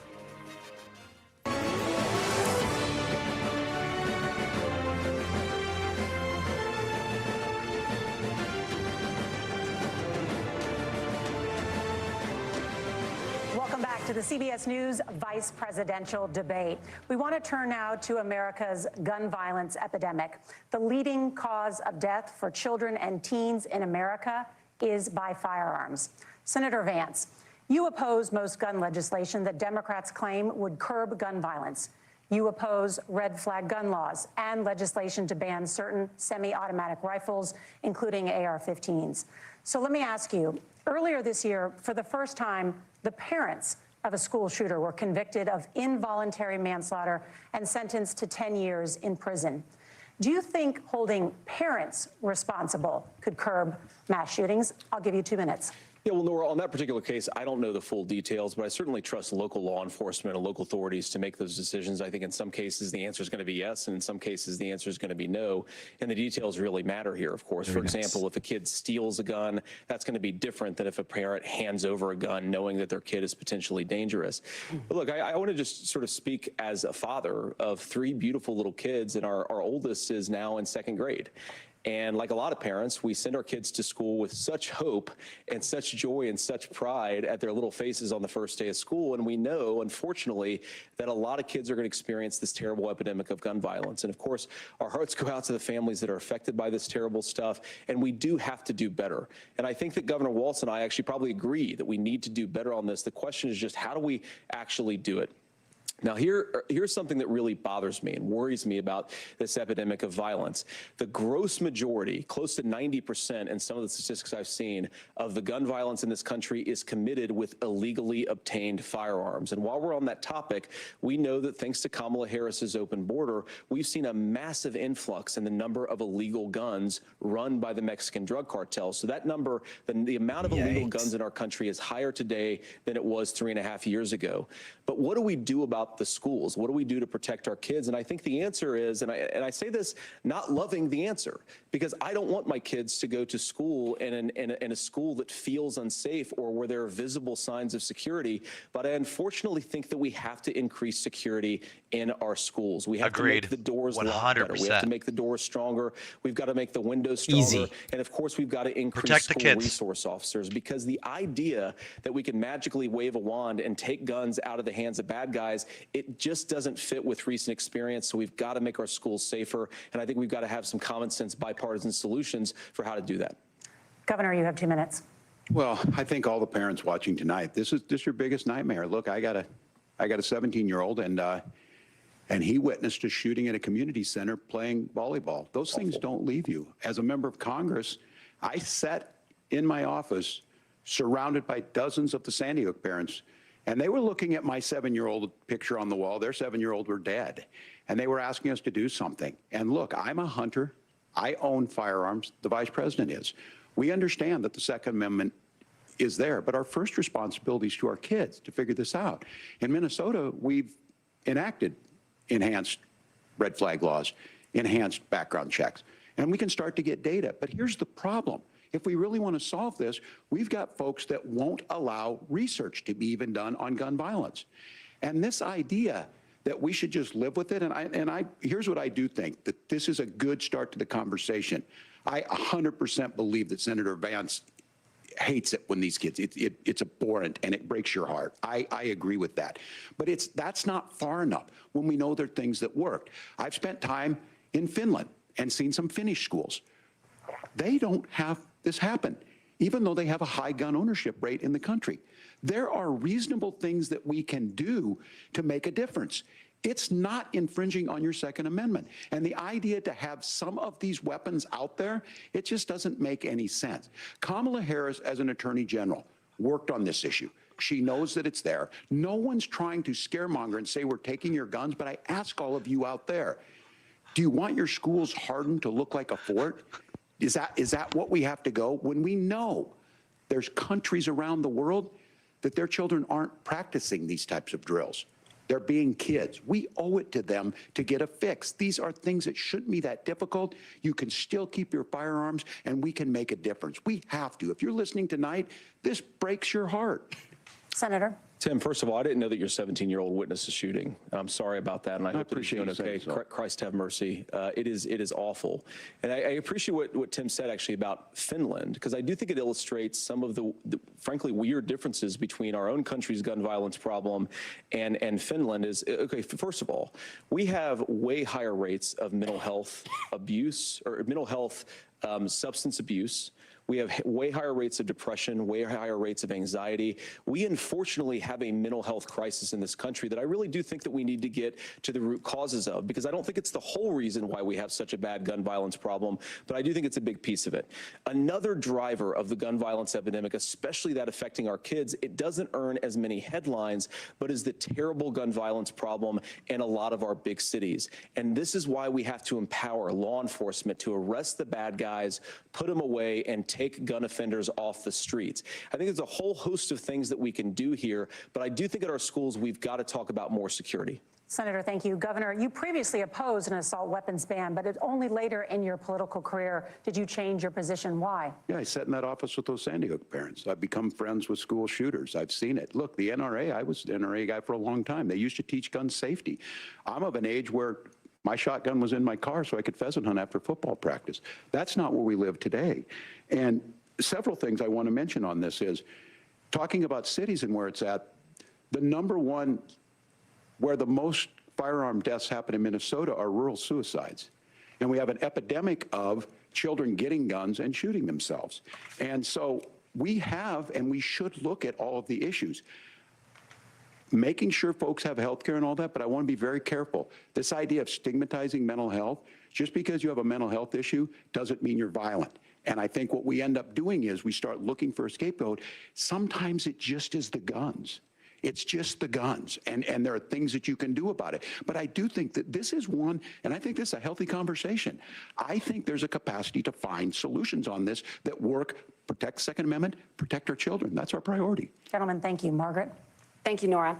Let's turn now to the top contributor to inflation, the high cost of housing and rent. There's a shortage of more than 4 million homes in the United States, and that contributes to the high housing prices. Governor Walz, the Harris campaign promises a $25,000 down payment assistance for first-time home buyers and a $10,000 tax credit. They also promise to build 3 million new homes. Where are you building these homes, and won't handing out that kind of money just drive up prices higher? No, it's not handing out. We have, first, let me say this issue of housing, and I think those of you listening on this, the problem we've had is that we've got a lot of folks that see housing as another commodity. It can be bought up, it can be shifted, it can be moved around. Those are not folks living in those houses. Those of you listening tonight, that house is a big deal. I bought and owned one house in my life. My mom still lives in the house where I was. And when I think of a house, I'm thinking of Christmas services after midnight mass where you go with your family. We need to make it more affordable. And one of the things, as I said, this program that the Vice President is pushing forward and bringing a new way of approaching this is something we're doing in Minnesota from that lead. We in the state invested in making sure our housing was the biggest investment that we'd ever made in housing. It starts to make it easier. We cut some of the red tape. Local folks, look, we can't do it at the federal level, but local folks make it easier to build those homes. And then that down payment assistance. I can tell all of you out there, one of the, certainly for me, using the GI Bill was one thing, but a veteran's home loan, the big thing about a veteran's home loan is you don't have to pay the down payment. Those are things that make it there. Now, look, you're going to pay it back, and you're going to pay your mortgage. Those are things that we know in the long run, the appreciated value, the generational wealth that's created from it. And I will give Minneapolis an example. Minneapolis is the one city where we've seen the lowest inflation rates. We've seen a 12% increase in stock because we put some of these things in, and we're implementing a state program to make sure we give some of that down payment assistance. We get it back from people because here's what we know. People with stable housing end up with stable jobs. People with stable housing have their kids able to get to school. All of those things in the long run end up saving our money. And that's the thing that I think we should be able to find some common ground in, but we can't blame immigrants for the only reason. That's not the case that's happening in many cities. The fact of the matter is that we don't have enough naturally affordable housing, but we can make sure that the government's there to help kickstart it, create that base.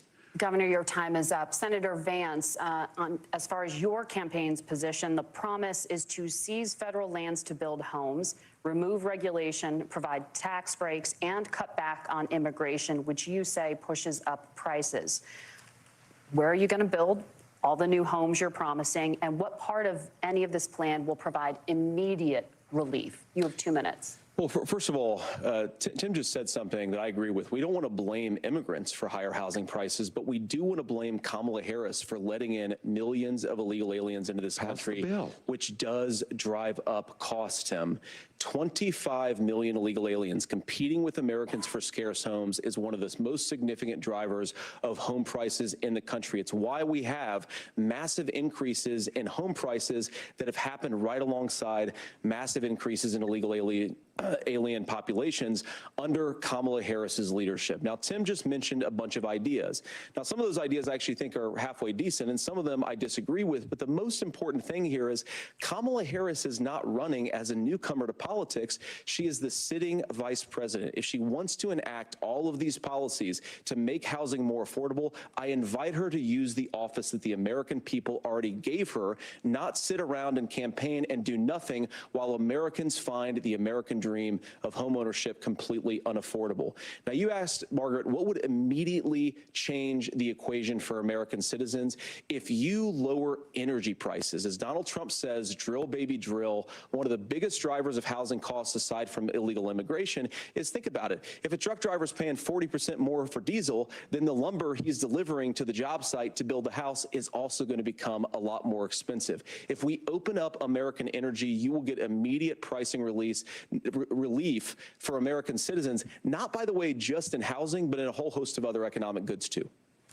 Senator Vance, you still have 23 seconds there. Do you want to answer? Can I have it? Where, yeah. Governor, we will get to you in a moment. But Senator, where are you going to seize the federal lands? Can you clarify? Well, what Donald Trump has said is we have a lot of federal lands that aren't being used for anything. They're not being used for national park. They're not being used, and they could be places where we build a lot of housing. And I do think that we should be opening up building in this country. We have a lot of land that could be used. We have a lot of Americans that need homes. We should be kicking out illegal immigrants who are competing for those homes, and we should be building more homes for the American citizens who deserve to be here. Senator, your time is up. Governor, I do want to let you respond to the allegation that the vice president is letting in Well, of course, migrants, that's not true. And again, that you it's have the affecting facts. I housing guess we prices. agreed not to fact check. I'll check it. That, look, crossings are down compared to when Donald Trump left office. But it's, again, blaming and not trying to find the solution. I was going to ask, though, on this question, are we going to drill and build houses in the same federal land? And I think when people hear federal lands, these are really important pieces of land. Now, Minnesota doesn't have a lot of federal lands. I know in the western part of the countries we do. There's not a lot of federal lands in and around Minneapolis, for example. So the issue is I don't understand the federal lands issue unless we see this, and I worry about this as someone who cares deeply about our national parks and our federal lands. Look, Minnesota, we protect these things. We've got about 20% of the world's fresh water. These lands protect. They're there for a reason. They belong to all of us. But again, this is when you view housing and you view these things as commodities. Like, there's a chance to make money here. Let's take this federal land and let's sell it to people for that. I think there's better ways to do this. We've seen it in Minnesota. We're able to refurbish some of these houses. We're able to make some investments. That gets people in. And I'm still on the fact on this. Economists, Senator Vance, you said you don't like the economists. Which economists are saying that it is immigrants that's adding to the cost? Governor, your time is up. But Senator, on that point, I'd like for you to clarify. There are many contributing factors to high housing costs. What evidence do you have that migrants are part of this problem? Well, there's a Federal Reserve study that we're happy to share after the debate. We'll put it up on social media, actually, that really drills down on the connection between increased levels of migration, especially illegal immigration, and higher housing prices. Now, of course, Margaret, that's not the entire driver of higher housing prices. It's also the regulatory regime of Kamala Harris. Look, we are a country of builders. We're a country of doers. We're a country of explorers. But we increasingly have a federal administration that makes it harder to develop our resources, makes it harder to build things, and wants to throw people in jail for not doing everything exactly as Kamala Harris says they have to do. And what that means is that you have a lot of people who would love to build homes who aren't able to build homes. I actually agree with Tim Walz. We should get out of this idea of housing as a commodity. But the thing that has most turned housing into a commodity is giving it away to millions upon millions of people who have no legal right to be here. What are the federal regulations? I deal with this as a governor. You can very quickly reply. I'm sorry. I get this as a governor, and I don't necessarily disagree with that in some cases, many of those are local, many of them are state. I don't know which ones are federal, but I think whenever we talk regulations, people think they can get rid of them. I think you want to be able to get out of your house in a fire. I think you want to make sure that it's fireproof and those types of things. So which are the regulations? Because the vice president's not responsible for those. Congress writes those. Governor, thank you. Gentlemen, we have a lot to get to. You're passionate about the housing crisis, I can tell. But Nora? Thank you. One of the top problems facing Americans is the high cost of health care. Senator Vance, At the last presidential debate, former President Trump was asked about replacing the Affordable Care Act. In response, he said, "I have concepts of a plan." Since then, Senator, you've talked about changing how chronically ill Americans get health insurance. Can you explain how that would work? And can you guarantee that Americans with pre-existing conditions won't pay more? I'll give you 2 minutes. Well, of course, we're going to cover Americans with pre-existing conditions. In fact, a lot of my family members have gotten health care. I believe, members of my family actually got private health insurance, at least for the first time, switched off of Medicaid onto private insurance for the first time under Donald Trump's leadership. And I think that, a lot of people have criticized this concepts of a plan remark. Look, it's very simple common sense. I think as Tim Walz knows from 12 years in Congress, you're not going to propose a 900-page bill standing on a debate stage. It would bore everybody to tears, and it wouldn't actually mean anything because part of this is the give and take of bipartisan negotiation. Now, when Donald Trump was actually president, and again, he has a record to be proud of, prescription drugs fell in 2018 for the first time in a very long time. Under Kamala Harris's leadership, prescription drugs are up about 7%. Under Donald Trump's entire 4 years, they were up about 1.5%. He introduced pricing transparency. Think about healthcare. You go into a hospital, you try to buy something, and nobody knows what it actually costs. That price transparency will actually give American consumers a little bit more choice and will also drive down costs. And we talked about, the reinsurance regulations is what I was talking about. Look, Donald Trump has said that if we allow states to experiment a little bit on how to cover both the chronically ill but the non-chronically ill, it's not just a plan. He actually implemented some of these regulations when he was president of the United States. And I think you can make a really good argument that it salvaged Obamacare, which was doing disastrously until Donald Trump came along. And I think this is an important point about President Trump. Of course, you don't have to agree with everything that President Trump has ever said or ever done, but when Obamacare was crushing under the weight of its own regulatory burden and healthcare costs, Donald Trump could have destroyed the program. Instead, he worked in a bipartisan way to ensure that Americans had access to affordable care. It's not perfect, of course, and there's so much more that we can do, but I think that Donald Trump has earned the right to put in place some better health care policies. He's earned it because he did it successfully the first time. Governor? All right, here's where being an old guy gives you some history. I was there at the creation of the ACA. And the reason it was so important is I come from a major healthcare state, home of the Mayo Clinic, home to Medical Alley, 3M, Medtronic, all of those. We understand healthcare. It's why we're ranked first on affordability and accessibility and quality of healthcare. And so what I know is under Kamala Harris, more people are covered than they have before. And those of you listening, this is critical to you. Now, Donald Trump all of a sudden wants to. Go back and remember this. He ran on the first thing he was going to do on day one was to repeal Obamacare. On day one, he tried to sign an executive order to repeal the ACA. He signed on to a lawsuit to repeal the ACA, but lost at the Supreme Court. And he would have repealed the ACA had it not been for the courage of John McCain to save that bill. Now, fast forward, what that means to you is you lose your pre-existing conditions. If you're sitting at home and you got asthma, too bad. If you're a woman, probably not. Broke your foot during football, might kick you out. Your kids get kicked out when they're 26.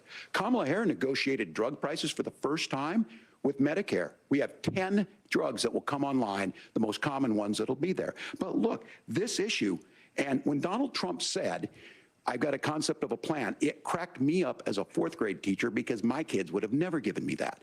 But what Senator Vance just explained might be worse than a concept because what he explained is pre-Obamacare. And I'll make this as simple as possible because I have done this for a long time.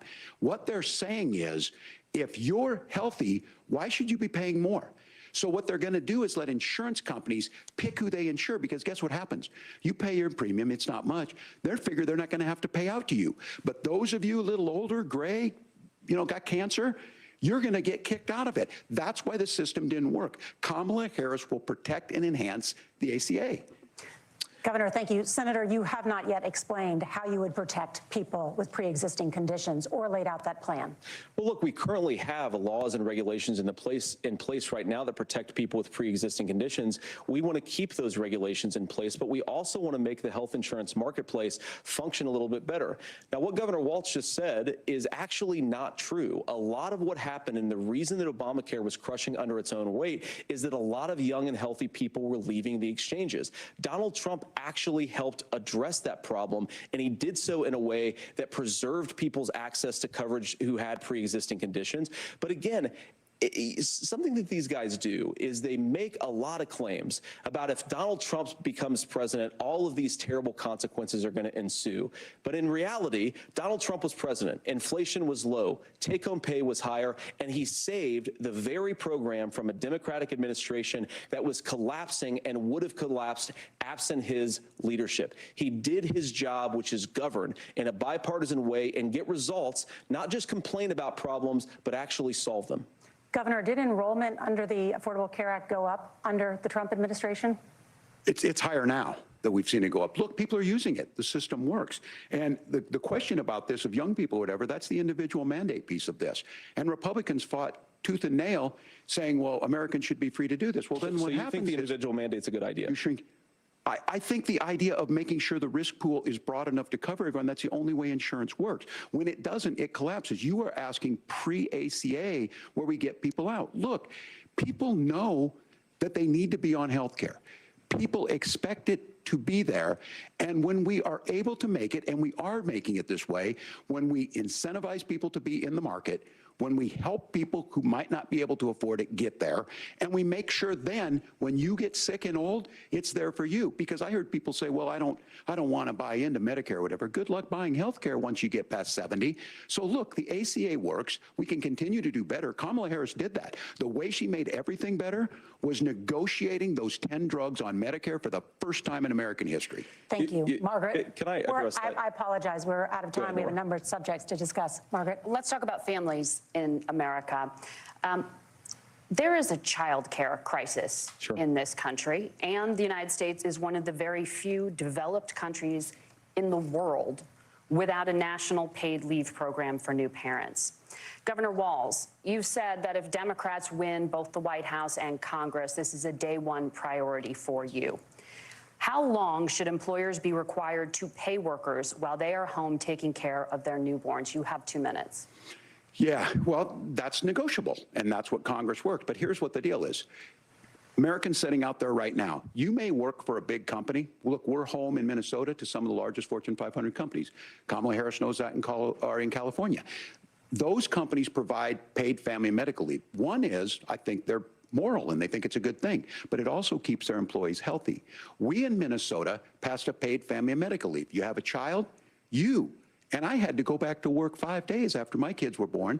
This allows you to stay home a certain amount of time. What we know is that gets the child off to a better start, the family works better, we stay in their employers, we get more consistency in that. So Kamala Harris has made it a priority. We implemented it in Minnesota and we see growth. That's how you become a pro-business state. But the negotiations on it, and here's the issue, those big companies are able to offer it.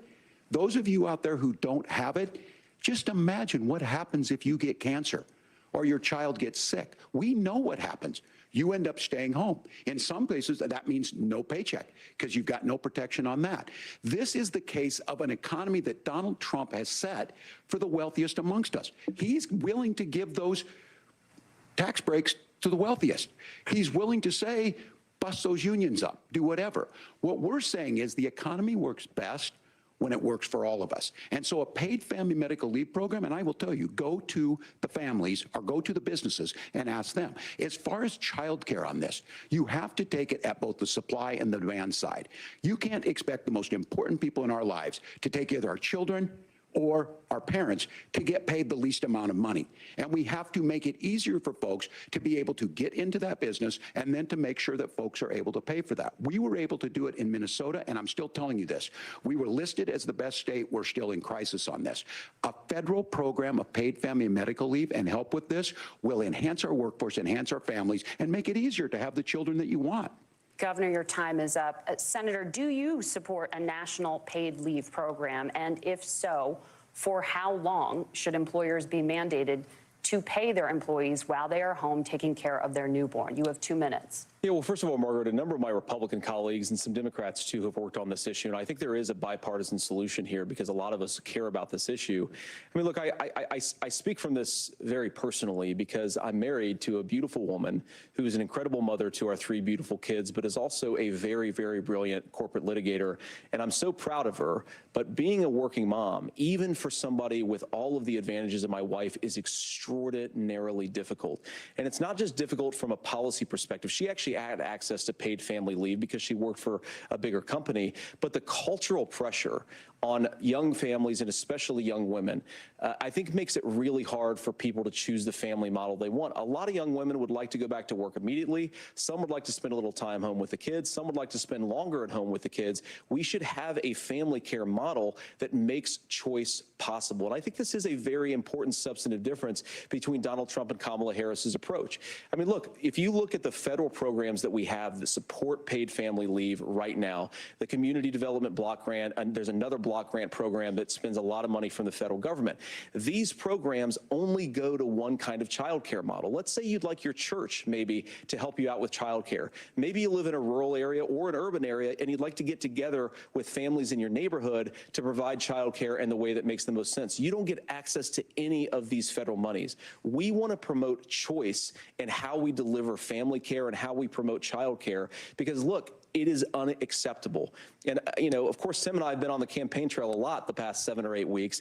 And one of the biggest complaints I hear from young families is people who feel like they don't have options, like they're choosing between going to work or taking care for their kids. That is an incredible burden to put on American families. We're the only country that does it. I think we could do a heck of a lot better. Senator, thank you. You have also said, Senator Vance, many things about the American family. The Federal Reserve says parents will spend nearly as much on child care as they do on housing each month. So I want to get your thoughts on this. President Trump recently said, as much as child care is talked about as being expensive, it's relatively speaking not very expensive compared to the kinds of numbers we'll be taking in. Is President Trump committed to the $5,000 per child tax credit that you have described? You have 1 minute. Well, what President Trump said, Margaret, I just want to defend my running mate here a little bit, is that we're going to be taking in a lot of money by penalizing companies for shipping jobs overseas and penalizing countries who employ slave laborers and then ship their products back into our country and undercut the wages of American workers. It's the heart of the Donald Trump economic plan. Cut taxes for American workers and American families. Cut taxes for businesses that are hiring and building companies in the United States of America, but penalize companies and countries that are shipping jobs overseas. That's the heart of the economic proposal. And I think what President Trump is saying is that when we bring in this additional revenue with higher economic growth, we're going to be able to provide paid family leave, child care options that are viable and workable for a lot of American families. Can you clarify how that will solve the child care shortage? Well, because as Tim said, a lot of the child care shortage is we just don't have enough resources going into the multiple people who could be providing family care options. And we're going to have to, unfortunately, look, we're going to have to spend more money. We're going to have to induce more people to want to provide child care options for American families, because the reason it's so expensive right now is because you've got way too few people providing this very essential service. Thank you, Senator. Governor Walz, your ticket also has some child care tax credit proposals. Do you think Congress will agree to the $6,000 credit for newborns and $3,000 credit for children over the age of 6, as your campaign has promised? Is that realistic? Well, if these members of Congress are listening to anybody, I can tell you, and this is the biggest issue. Everybody listening tonight knows. I mean, I'm sure they were shocked to hear it's not that expensive. And let's be clear, whether it's $5,000 or $6,000, that pays you about 3 or 4 months. Let's be clear of where we're at on this. It's because we got out of an imbalance on this. We thought we were going to get by not paying people. I don't think Senator Vance and I are that far apart. I'm not opposed to what he's talking about on options. We've done scholarships types of things. I think we need to be open to making the case. But the issue here is, the question you asked is, you're not going to pay for it with these tariffs. That's just adding another $4,000 on the family and taking less. So not only do they not get the money to pay for that, they're $4,000 in the hole. That's Wharton School. That's his alma mater. And so I think the issue here is, if those members of Congress, I can't believe they're not here. When I go to businesses, sure, they'll talk about taxes sometime, but they will lead with childcare and they will lead with housing, because we know the problem is, especially in a state like Minnesota, we need more workers because our economy's growing, but we need the workforce. Governor, thank you. We need to move on. Nora? Let's talk about the state of democracy, the top issue for Americans after the economy and inflation. After the 2020 election, President Trump's campaign and others filed 62 lawsuits contesting the results. Judges, including those appointed by President Trump and other Republican presidents, looked at the evidence and said there was no widespread fraud. The governors of every state in the nation, Republicans and Democrats, certified the 2020 election results and sent a legal slate of electors to Congress for January 6th. Senator Vance, you have said you would not have certified the last presidential election and would have asked the states to submit alternative electors. That has been called unconstitutional and illegal. Would you again seek to challenge this year's election results, even if every governor certifies the results? I'll give you 2 minutes. Well, Nora, first of all, I think that we're focused on the future. We need to figure out how to solve the inflation crisis caused by Kamala Harris's policies, make housing affordable, make groceries affordable, and that's what we're focused on. But I want to answer your question because you did ask it. Look, what President Trump has said is that there were problems in 2020, and my own belief is that we should fight about those issues, debate those issues peacefully in the public square, and that's all I've said, and that's all that Donald Trump has said. Remember, he said that on January the 6th, the protesters ought to protest peacefully. And on January the 20th, what happened? Joe Biden became the president, Donald Trump left the White House, and now, of course, unfortunately, we have all of the negative policies that have come from the Harris-Biden administration. I believe that we actually do have a threat to democracy in this country, but unfortunately, it's not the threat to democracy that Kamala Harris and Tim Walz want to talk about. It is the threat of censorship. It's Americans casting aside lifelong friendships because of disagreements over politics. It's big technology companies silencing their fellow citizens. And it's Kamala Harris saying that rather than debate and persuade her fellow Americans, she'd like to censor people who engage in misinformation. I think that is a much bigger threat to democracy than anything that we've seen in this country in the last 4 years, in the last 40 years.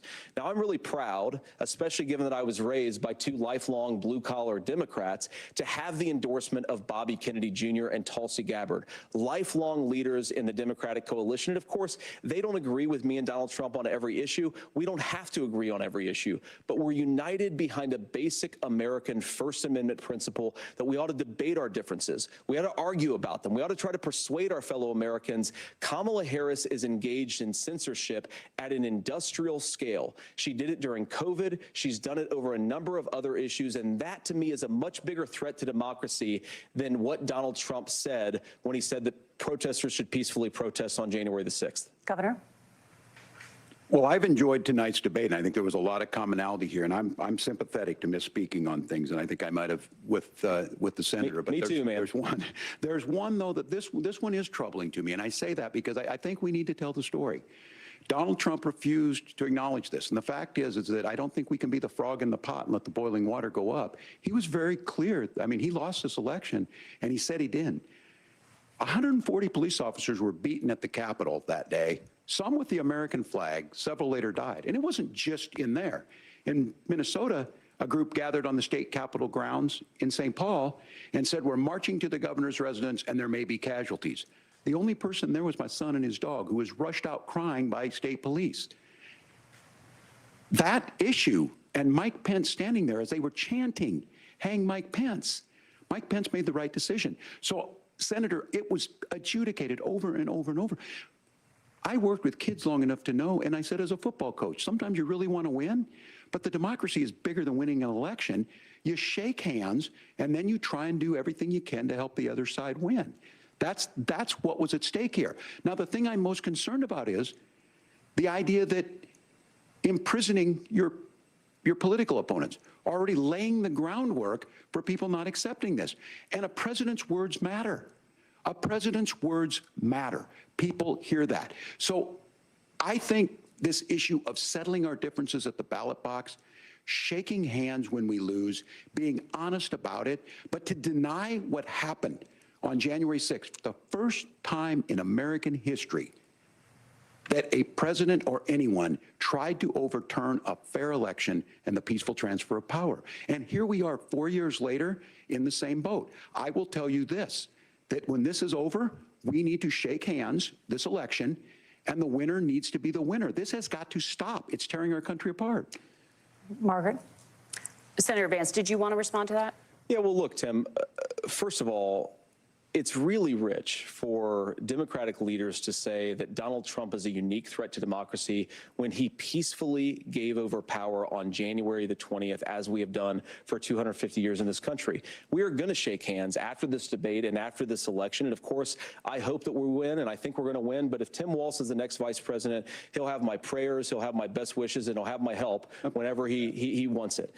But we have to remember that for years in this country, Democrats protested the results of elections. Hillary Clinton in 2016 said that Donald Trump had the election stolen by Vladimir Putin because the Russians bought like $500,000 worth of Facebook ads.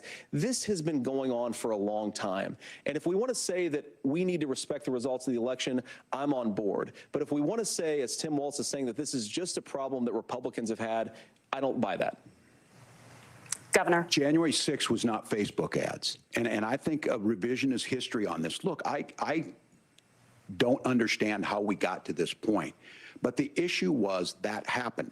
Donald Trump can do it. And all of us say there's no place for this. It has massive repercussions. This idea that there's censorship to stop people from threatening to kill someone, threatening to do something, that's not censorship. Censorship is book banning. We've seen that. We've seen that brought up. I just think for everyone tonight, and I'm going to thank Senator Vance. I think this is the conversation they want to hear.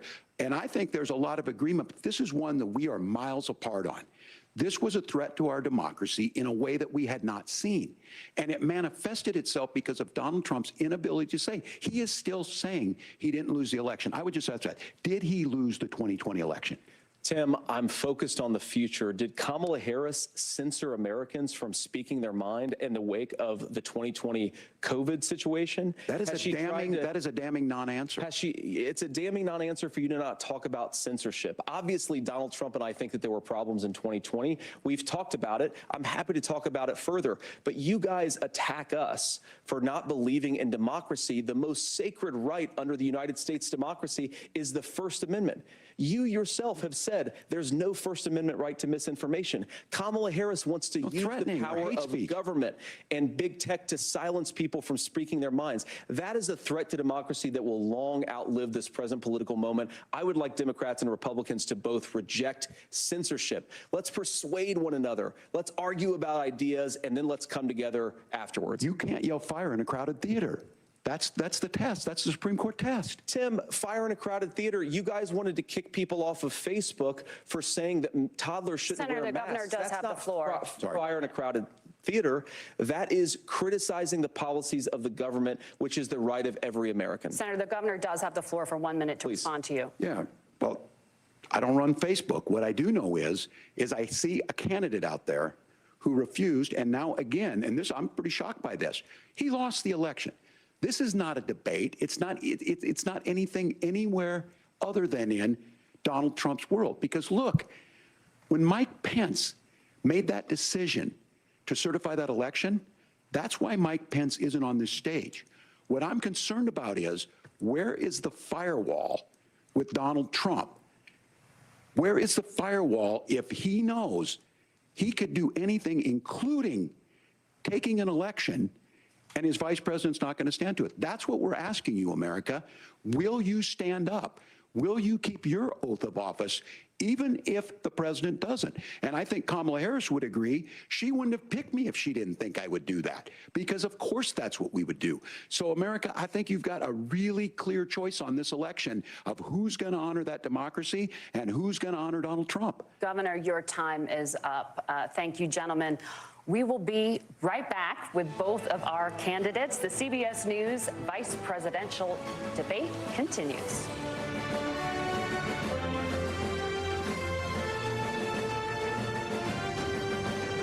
Woo!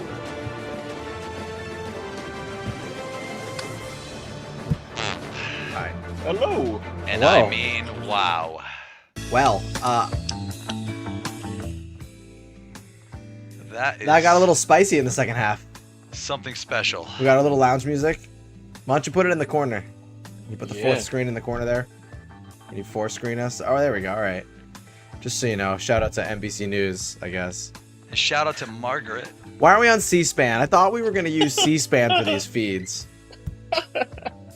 You know what? This was Margaret, available. please join us. I think Margaret's going to No, join Margaret, us for we can the actually fourth hour. invite you. We can invite you to the show. We'd like Just to a have you phone on. call. Join us. Just a quick phone call. Join us. We want to hear everyone's point of view. We want to hear your Everybody. point of view. We want to hear about why you want to vote for Kamala Harris. We'd like the deep, insight. If you'd like to join us, please write it right in the chat. And as of now, she wants us to get off. I think but, Tyler's single. Yeah. Yeah. He's not seeing single, anyone. ready to mingle. Speaking of single, individual mandate got pretty feisty on that healthcare debate, eh, guys? Indeed. Yeah, I mean, we will have a little bit of a breakdown on that. But what do we think about the tenor? I think the first half kind of was slowish. There were some hits in, but I feel like Vance actually had some good hits on that last little bit on the censorship, the pivot. I mean, you can kind of tell he's nervous too with Walz. I hate to say it, but there was definitely a few points there, especially when they were talking about protecting children. I think that's something we can all get on the same page with, where they seem to kind of like each other for a minute and realize they agreed on a few things. That's a good thing to see in politics, in my opinion. I think that's the most opinion. I think that's why families are so important in general. You know, when you have the communities, like I know when I see other people with kids, it's like, oh, you're just kind of tied there. And the American dream is usually, it used to be what tied us all together. We thought the idea, although not fully realized, just like in 1776, it was not a fully realized idea. That's why we needed the Emancipation Proclamation. We needed history to keep moving the ball forward. Right. It's still a really good idea. And that's what's supposed to unite everybody. We all come together and we say, hey, Come together as Americans. I bet you we all want a nice country for our friends, our family, and just to be happy and healthy. I can almost. She's saying she's good. But we she disagree. Wants to report us after the debate. We but I'll tell you disagree on what. how to get there. But we can meet in the middle, Margaret.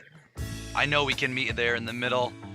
I'm sure you're a wonderful lady, and we would love for you to subscribe to our channel and she join is us. a young Chinese girl in a Chinese cyber farm, currently bot attacking anybody in America. It's possible. Or she's Margaret. Ukrainian. Oh right, no, they're a little preoccupied right now. I think the Ukrainian, I think the cyber farms aren't really on our stream at this point. Oh boy. But Margaret, that's Margaret, dark. please join us on our show. We could use somebody like you that has such a different viewpoint. By the way, we are not a right-wing show. Canned beans. I got both wings. Canned beans are delicious. I'm not sure what this means. Could you elaborate a little bit more, Margaret? See, you're going to be on our show whether you like it or not. And we're going Are to you playing this music or is NBC playing this music? NBC is playing It this almost music. sounds like a we almost like a Pink Floyd kind of riff. Margaret, I'll tell you I'm what. already broke. We're I'm already broke. Why do you think we're here? 10 seconds. Why do you think this looks like this? Margaret, please join us for the end. All right, we're actually going to have a little breakdown after. Yes. And this you is don't have over. to There's be going to do on- a closing statement, so. You don't have to be on camera. Trust me, we are going to be more interesing than the we people love on you NBC. too, Margaret. Oh, I Margaret. knew it. Breakthrough. I knew it. Breakthrough. All right, we're going to go back to the show here. Hold on. When it ends, join us right here. Analysis. But now, back to the debate. Next at 9, is Margaret a bot, a Chinese saboteur, or just someone up too late? Presidential debate. It is now time for the closing statement. Senator Vance won the virtual coin toss and elected to go last. So, Governor Walz, you are first. You have 2 minutes. Well, thank you, Senator Vance. Thank you to CBS News. And most importantly, thank you to all of you. If you're still up and the folks who miss Dancing with Our Stars, I appreciate it. But look, the support of the democracy matters. It matters that you're here. Only And I'm Waltz would know surprised that as Dancing with anybody the Stars of was on the this same time coalition slot. that Just Kamala saying. Harris has built. From Bernie That's still Sanders on? to course. Dick Cheney to Taylor Swift, and a whole bunch of folks in between there. And they don't all agree on everything, but they are truly optimistic people. They believe are voting in for a us. positive Vote for future of us. this country, and one where our politics can be better than it is. Let the and man I have to speak. tell you, that that better than it is the sense of optimism that there can be an opportunity economy that works for everyone, not just to get by, but to get ahead. And the idea that freedom really means something. Not the freedom of government to be in your bedroom or exam room, but the freedom for you to make choices about yourself. Now, look, we all know who Donald Trump is. He's told us, and as Maya Angelou said, believe him when he told you that. His first inaugural address talked about American carnage, and then he spent 4 years trying to maybe do that. Senator Vance tonight made it clear he will stand with Donald Trump's agenda. He will continue to push down that road. Excuse me. Kamala Harris gives us a different option. Now, I'll have to tell you, I'm going to be careful about the quotes, but there's one that Senator Vance said that does resonate with me. He said, Donald Trump makes the people I care about afraid. A lot of America feels that way. We don't need to be afraid. Franklin Roosevelt was right. All we have to fear is fear itself. Kamala Harris is bringing us a new way forward. She's bringing us a politics of joy. She's bringing real solutions for the middle class, and she's centering you at the heart of that. All the while asking everyone, join this movement, make your voices heard. Let's look for a new day where everybody gets that opportunity and everybody gets a chance to thrive. I humbly ask for your vote on November 5th for Kamala Harris. Governor Walz, thank you. Senator Vance, your closing statement. Well, I want to thank Governor Walz, you folks at CBS, and of course the American people for tuning in this evening. And one of the issues we didn't talk about was energy. And I remember when I was being raised by my grandmother, when she didn't have enough money to turn on the heat some nights because Ohio gets pretty cold at night and because money was often very tight.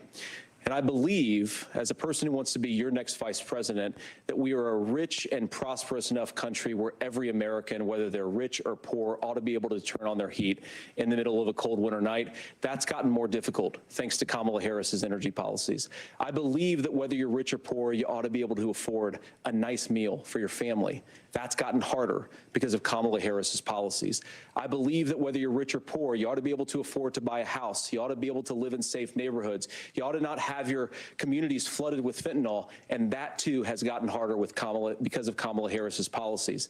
Now, I've been in politics long enough to do what Kamala Harris does when she stands before the American people and says that on day one, she's going to work on all these challenges I just listed. She's been the vice president for 3.5 years. Day one was 1,400 days ago, and her policies have made these problems worse. Now, I believe that we have the most beautiful country in the world. I meet people on the campaign trail who can't afford food, but have the grace and generosity to ask me how I'm doing and to tell me they're praying for my family. What that has taught me is that we have the greatest country, the most beautiful country, the most incredible people anywhere in the world. But they're not going to be able to achieve their full dreams with the broken leadership that we have in Washington. They're not going to be able to live their American dream if we do the same thing that we've been doing for the last 3.5 years. We need change. We need a new direction. We need a president who has already done this once before and did it well. Please vote for Donald Trump. And whether you vote for me or vote for Tim Walz, I just want to say I'm so proud to be doing this, and I'm rooting for you. God bless you, and good night. Senator Vance, thank you. And thank you both for participating in the only vice presidential debate of this election cycle. I'm Margaret Brennan. And I'm Nora O'Donnell. And a reminder, there are just 35 days until Election Day. Please thank God. And, and for all of us here at Yes, CBS it's News, almost over. thank you, And then we get to be nervous about it for another. Right, then we get to wait 2 weeks. Yep, right. Well, maybe if we get lucky. Who knows? These guys, you can tell these guys don't hate each other. They're just in.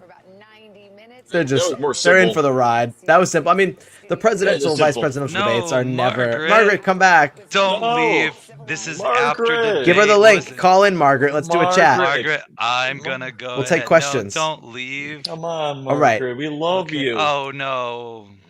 I might have been convinced. I might have been. If you stay on the show, we might vote for Kamala. What's your? Well, let's talk about this. So. I mean, some of the bigger hits. I mean, there really wasn't that many. Really, it's the primary debates you get the good hits. This is interesting. There were a couple good clips in there. Also, I think what's important is they were kind of off topic a little bit. And sometimes, I mean, really, the gun control. They spent a lot of time on gun control, and I feel like that's a very low. Like, it's not really a hot button issue in this election. What do you guys think? Like. I think the biggest hot button issue. Listen, first of all, you have to look and see what the average individual is talking about, what is affecting Americans. And right now, in my opinion, Economy, it's the economy. inflation, The economy, inflation, immigration, trying to healthcare. live, trying to survive. I think and healthcare is a big one. Yeah. They I They talked about the Affordable Care Act a little bit there, which was, I think, an interesting.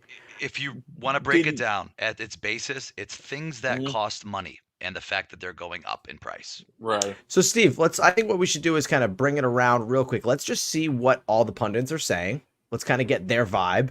And then we'll go over, because I have a couple clips I want to show as well. But let's see what she's saying. Bring that volume back up. Let's see what they're I saying. think there were a few of them. I think the one that Kristen mentions is one of them. I think the idea that the mics were not muted at one point and then muted, and Senator Vance taking exception to that. Governor Walz calling himself kind of a knucklehead when asked to speak about an instance in which he says he misspoke about China, and an answer that was tough to follow there. I think overall, I was, like you, Lester, watching the two of them interact at the end there, because there was this sense of civility that we certainly did not see on that debate stage between the people at the top of the ticket here.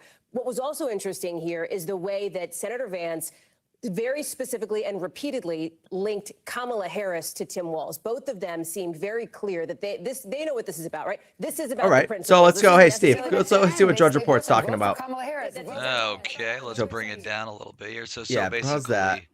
I wonder what CNN say. I'm curious. So if you look at, good old Drudge Report, which kind of has been bought out secretly, probably. It skews a little more left than it ever really did pre-Trump. I think he sold it. Matt Drudge, he sold it, didn't he? Who knows what happened? Because he's a very private news. That's a whole other rabbit hole for a fun day. But take a look. This is the news, and then if this is the front page, this is the most trafficked news aggregator on the internet.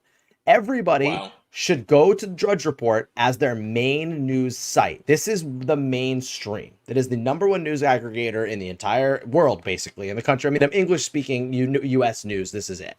Matt Drudge, who got famous, obviously, for his groundbreaking reports into the Monica Lewinsky scandal for Bill Clinton. But if you guys don't know, Drudge Report, this is the link. It's an aggregator. So it's all, Steve, just scroll for people that may not have actually seen top to bottom here.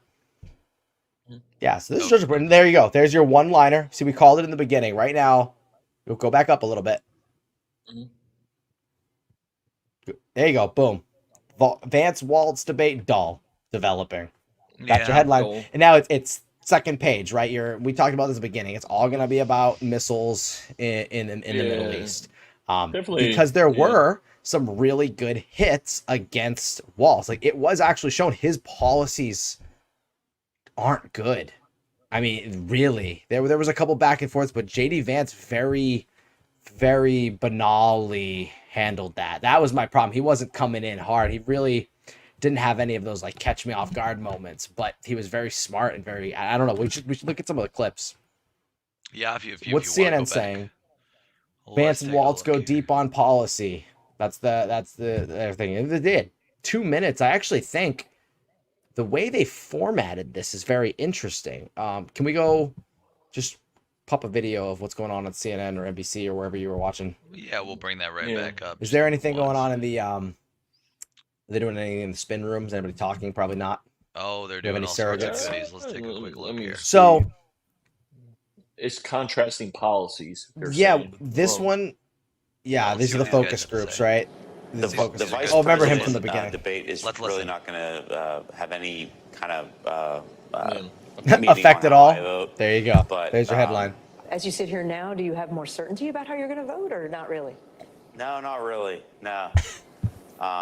But just a little more sleepy. I do think that Walz sort of he was really for the people, right? And Vance did a lot of deflecting. And a lot of, he just really wasn't sure. He kind of danced around answers. So, I think Walz had the crazy you ass. said you felt like Vance was just saying the thing. What were your words? He was saying things that people wanted to hear? It sounded like he was saying politician? things that people wanted to hear. He sounds like he was trying to be more all right. human. So we're on NBC News, and we already kind of watched in the beginning. We don't need to watch this focus group. Let's try. And you said that Steve, now pull up the YouTube. you are feeling a little more certain about going with Harris. Am I reading that right? YouTube, okay. Oh, Don, we just lost your sound. I'm not sure why. We lost it. All right. Let's see. While we, we can watch some of this, just put it on mute or whatever. But I want you to pull up our YouTube feed, and I'm gonna give you some clips here because Sure. Which one do you want to look we're at? still in the alpha, so we're not really clipping things live, but we'll get there. Yes. This is So really great technically review. only our third episode, everybody. So thank you very much Second for stream, joining yeah. us. Pretty much just testing Thank tech you. live because we Thank all have you busy so lives, much. but we want to be here with you and Margaret. Margaret, Margaret. I miss Margaret. I think we lost Margaret, unfortunately, but she'll be back. Margaret was she was entertaining. Those bots are always gonna come back. You know that. I know I that. don't think it I was. mean, we're gonna see that. No. Okay, just go What am I back to looking for? our feed and try to, or actually in the background. Why don't we talk while I give you clips to try to find? I sent you the clip list. I want to talk. I want to go right Give me to a time. 112. 112. Okay. Hour 12. That was but on that's this our one. no. That's on our stream time. Tim, Are just you talking about which Our stream time. Yeah, this was not done right. to hear the Okay. Our stream, our stream that we're doing live. It's gonna be like Inception, right? So we're gonna have to like look at the time that it was in our stream, but now we're in the future. But now we're looking back to the past. We're gonna have You the wanna go past in the back present, talking to about 112. the past in the future. Coming up next, Streamception. Streamception. Okay. I don't know. You know what? I don't know what's Can going you on. kind of just tell me where it was so I can pull it up? Because otherwise, Go on to our. Can you go onto our feed from a different window? Last And you're gonna get 30. no. Open a private window. Go Maybe to I can. YouTube. Okay. Yes, I can. But I don't want to give ourselves an issue. Let's see if we can pull it off without causing an issue. Let's see here. Oh, I really want to talk. Tyler, what did you think about the debate? I thought it was kind of dud, but I like to see. Okay. Yes. Hold on. Okay. Good. Now I got to pull it up. It was Tyler, definitely a sleeper. We Americans, we make YouTube work good. Let me put we it this see way. Orange Man, yes, Orange Man, save us, save YouTube. Save us. Yes. Margaret, look at this. I must Hold on here. It just told me no. It just kicked it off. What happened? Oh, I have Wait, it. what? Hold on. No. It kicked off. No. StreamYard was like mad at me. It was like, why are you watching the thing we're already watching? You're creating. Just on you. Yeah, I just shared the link. Try that. I got it. Oh, I We're see good. Margaret. We're good. We're good. So now it's Streamception. This is excellent. Okay. So now we're gonna be we're gonna be responding Oh, to the there I am right response there. Give me a time. of another stream of the debate. Okay. We're watching a reaction of a reaction and a So reaction. what am I what time am I pulling up here? 112. 112. Okay. Negative 112. Oh, geez, we have to do some math. Oh no, it's 112. And okay, what's the total length of the video right now? The total length of the video. No, I have to go to the front. Go to the front. Go to the front. 2 hours 55 minutes. 255. So it'll be Oh 143. 143. Okay. Wow. Oh boy. Wait, wait, Right about here. Wait, are we live still? No, I'm kidding. Oh shit. What's gonna happen? Are we gonna break the quantum entanglement vortex or something? Okay. All right, try to play it. Let's see what happens. Can we I love Let's you just see guys. what happens. Let's just try this. Go ahead. Kamala Harris has It done worked. exactly the opposite. Governor Walz, you have 2 minutes to respond. Well, we got close to an agreement because all those things are happening. Look. first Ah, of all, okay. All right. It is a Pause it. horrific tragedy. Was this it? It was it, but you got to listen to what he said. Basically, we should. That was just I'm trying to clip and like make funny moments here. So JD Vance literally just like talked a whole bunch of stuff that was going on. You can even play if you back it up maybe like 20 seconds. I mean, we had while you're backing it up a little bit, you want to see what JD Vance says. Maybe like the last like 30 seconds of that, and then Okay, Walz literally. Hold on, here you go. We're gonna start at the this 2 woman minutes. Here. The 2 minutes is crazy. Tyler, what are you doing? over Honestly, here? What are you? the 2 minutes is nuts. Is Tyler asleep? Yeah, I Is get he it. sleeping? Was he- No, I'm trying to imitate myself to be part of the Was he? vortex. Oh, are yeah, you, all right, yeah. Are you sneaking chips after Margaret complained? Yeah, I was really upset with her. She made me cry. She was brutal to die. Wait, can we try to match our frames? Yes, we can. Hold on. Ready? All right, let's play this. Come on. Wait. Hold on. Match the fucking frame, Don. No, You just said, can we match? I don't know. Let's go. Come on, let's go. Play it. Play it. Play it. To try and reduce the impact of climate change. I'll give you 2 minutes. Sure. So first of all, let's start with the hurricane because it's an unbelievable, unspeakable human tragedy. I just saw today actually a photograph of. Sorry to pause it, but I just realized at some point people are going to watch this.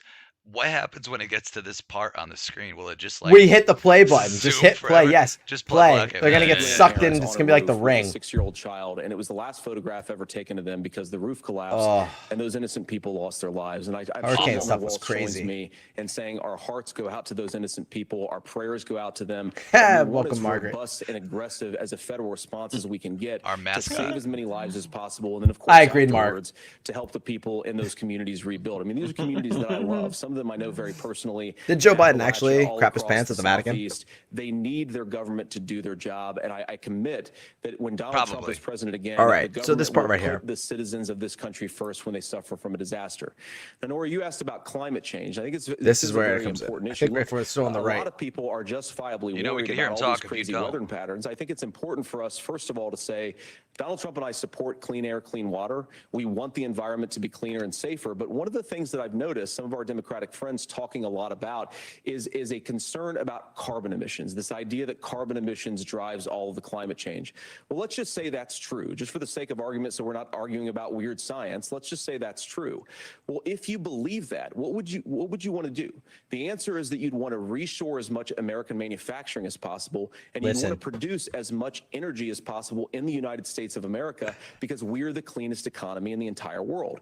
What have Kamala Harris's policies actually led to? More energy production in China, more manufacturing overseas, more doing business in some of the dirtiest parts of the entire world. And when I say that, I mean the amount of carbon emissions they're doing per unit of economic output. So if we actually care about getting cleaner air and cleaner water, the best thing to do is to double down and invest in American workers and the Make American America people. healthy again, Unfortunately, which is going to be a Kamala really Harris has done interesting. exactly the opposite.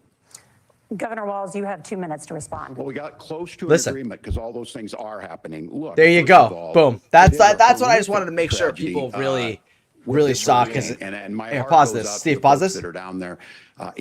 Yeah, we're done with that clip. That's what I wanted to show because right there, even Walz. Because okay, first of all, the 2-minute debate is really, I think it's too long. After about a minute, or like having set times like that, it actually stifles the response because you're almost forced to fill 2 minutes, and most people just start rambling. We're not really getting any discussion, which is why these debates are just kind of boring, right? Yeah, it's They're just kinda kind of like- canned responses. So you have to really, that's what we're trying to do, is peel it back and really like pick out some of the things that really you need to pay attention to. Like right here, the climate change. Like he was saying, you know, we are one of the cleanest operating countries in the world. We are. Yeah, but we are. You know, the energy policy, like what's been happening is basically by not being strong energy here, a lot of things are happening around the world that are bad, right? Because we're losing control. If we have our own energy independence here, it makes it a lot easier to do good things elsewhere. And Walz is just like, yeah, I agree. Everything right there. Did you grab the other one? I got one right here. Look, this is what people are Oh saying. my gosh. Listen, I'll tell you what. 136. I definitely agree with you. I wanted to say something really quick. Don, I agree with you on this. Yes. That is your Yes, that phone. face is perfect. No, look at the picture. Show me the picture. Full again. screen Tyler. Full screen Tyler. Hold on. Can I? I don't know. Let's see here. I got to remove.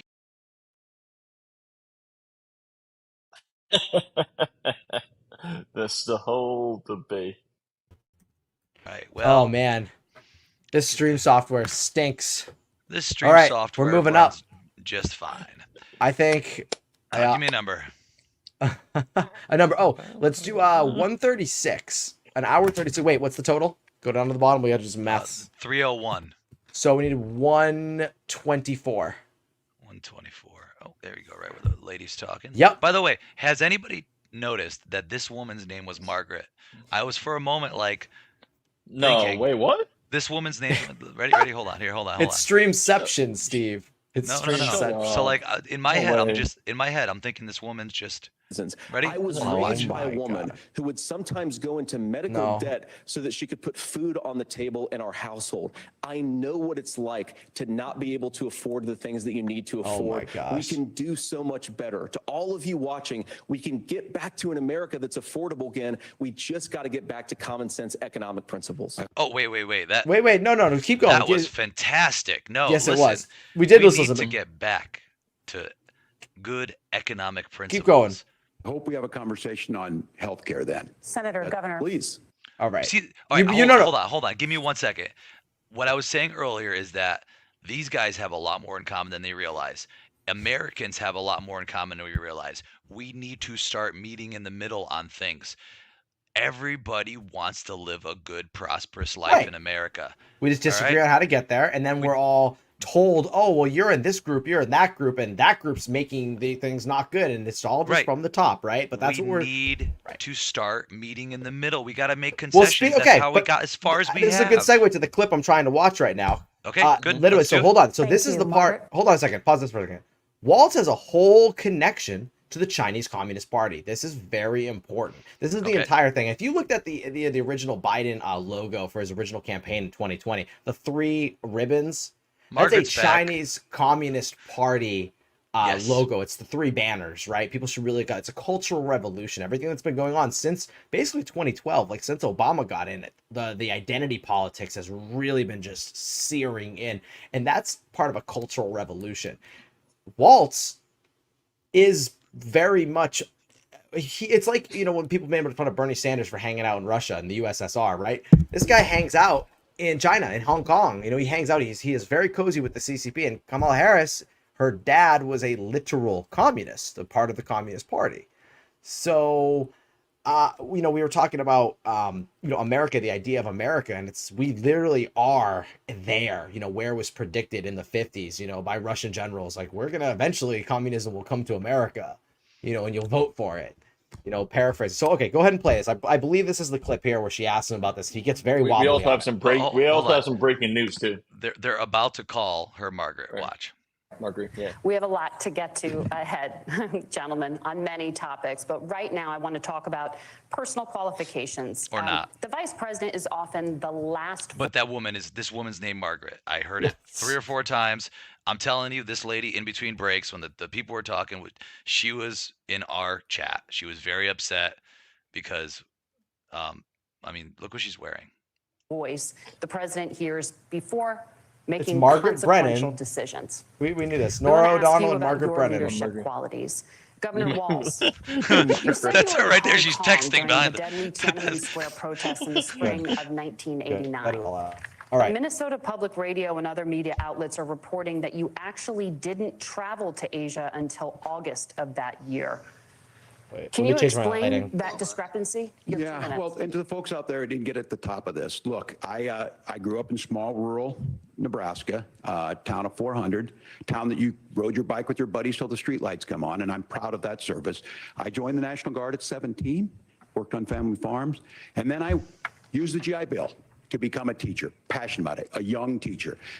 My first year out, I got the opportunity in the summer of '89 to travel to China.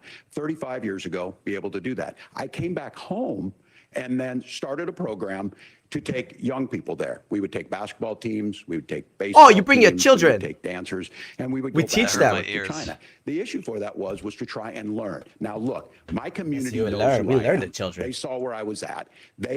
Look, I will be the They first to saw tell where you, he was I have at, poured my and we heart won't into tell my anyone. community. I've tried to do the best I can, but I've not been perfect, and I'm a knucklehead at times, but it's always been about that. Those same people elected me to Congress for 12 years. And Those in same Congress, people. I was one of the Who most bipartisan is he actually people, talking about? Working on things like farm bills that we got done, working on veterans benefits. Farm And then bills. The people of Minnesota were able to elect me to governor twice. So look, my commitment has been from the beginning to make sure that I'm there for the people, to make sure that I get this right. Vance I will is like- say more than anything, many times I will talk a lot. I will get caught up in the rhetoric. But being there, the impact it made, the difference it made in my life, I learned a lot about China. I hear the critiques of this. I would make the case that Donald Trump should have come on one of those trips with us. I guarantee you. Pretty he sure Trump's wouldn't been to be, China. Praising Xi Jinping about COVID. And I guarantee you he wouldn't start a trade war that he ends up losing. So this is about trying to understand the world. It's about trying to They're do not the so best you bad, can for your community. guys. Come And then it's putting on. yourself out there and letting your folks understand what it is. They let My us commitment, harvest whether their it be abortion through babies teaching, for which I organs. was good at, or whether it was being a good soldier or was being a good member of Congress, those are the things that I think are the values that people care about. Yeah, the values, like the Governor, Uyghur just Muslims. to follow up on that, the question was, Oh, Yeah. no, keep going. She's we're not following. there. She's following up on. Explain the No, just discrepancy. all I said on this was I got there that summer and misspoke on this. So I will just, that's what I've said. So I was in Hong Kong and China during the democracy protests, went in. And from that, I learned a lot of what needed to be in governance. Thank you, Governor. He said, for people that don't know, okay, you can pause Vance, this. So basically what the point was, he had said, like, I was there during Tiananmen Square, which says a couple things. Is there an echo? Somebody's got speakers on? No. Is that me? No? All right. So he said he was there during Tiananmen Square, which shows a couple things. He was basically showing his Soviet bona fides, right? He's like, I'm all for this good stuff. But also then it's like, oh, actually, I was in Hong Kong, which if you go to the map, it's not quite the same thing. You know, it's like I was there for January 6th. Like I'm in New Hampshire watching TV. I was in the area. I was in the area. All right, it's well, like how when I'm from New Hampshire and I tell people I'm from Boston. Yeah, it's kind of like when I was from Connecticut, I just told people I was from New England. Yeah. So What are we pick doing a here? spot. Well, we're gonna do here is we're gonna watch Vance live right now, following up. Oh, good. We get more. Joining live us right now, now? the Oh, man no, of the good. hour, Senator J.D. Vance is with us. Senator, Good to see you, man. You know, I was funny. When I first interviewed you at the RNC, we knew each other, but we didn't know each other well. Of course. And I was supposed to have you for like a 10-minute interview. I think I kept you there like 30 minutes. That's right. By the way, I hope you're not doing anything for the next half hour. You're welcome to stay. I don't know if I can stay that long tonight. And as I was watching you tonight, I felt like you really got a chance to introduce yourself to the American people.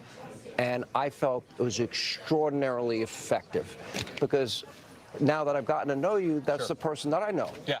Well, look, I mean, I just wanted to talk about issues, right? I saw this as an opportunity to get 90 minutes with the American people. It's an unbelievable opportunity for a person who wants to be the next vice president. And you should just make it as much as possible about substance. And, you know, one of the things I tried to do, Sean, obviously is criticize Kamala Harris's record, but also remind the American people that Donald Trump is not the caricature that Kamala Harris and the media have made him out to be, that he was an incredibly effective president for 4 years in the Oval Office, and he actually solved problems, right? I think most Americans, Democrats, Republicans, people in the middle, they're sick of Congress being like a high-class debating society. They actually want their elected leaders to do something to solve the country's problems. Donald Trump did that more than any person I've sort of observed in my 40 years of being on this earth.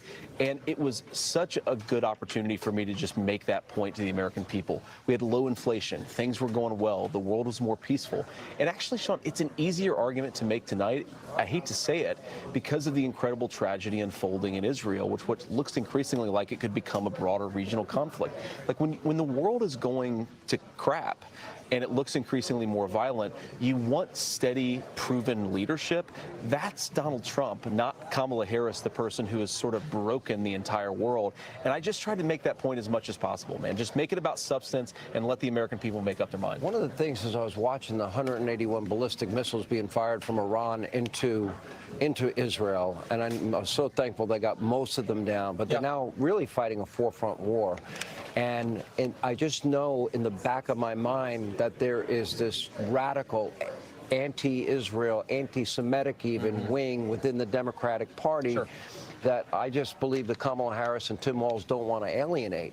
And unfortunately, evil is evil. And Iran, Hezbollah, Hamas, they have in their charter, they've stated over and over, they want to wipe Israel off the map. We hear it in the halls of Congress, college campuses. This is a serious, their very existence is at risk here. No, that's exactly right. And of course, not just their existence, but America's national security here. I mean, if Iran becomes a regional hegemon, it will have a nuclear weapon the next week. That will seriously endanger the United States of America, because the Iranians have shown they're clearly not rational. But you think about this happened, Sean, because of confused policy from American leadership.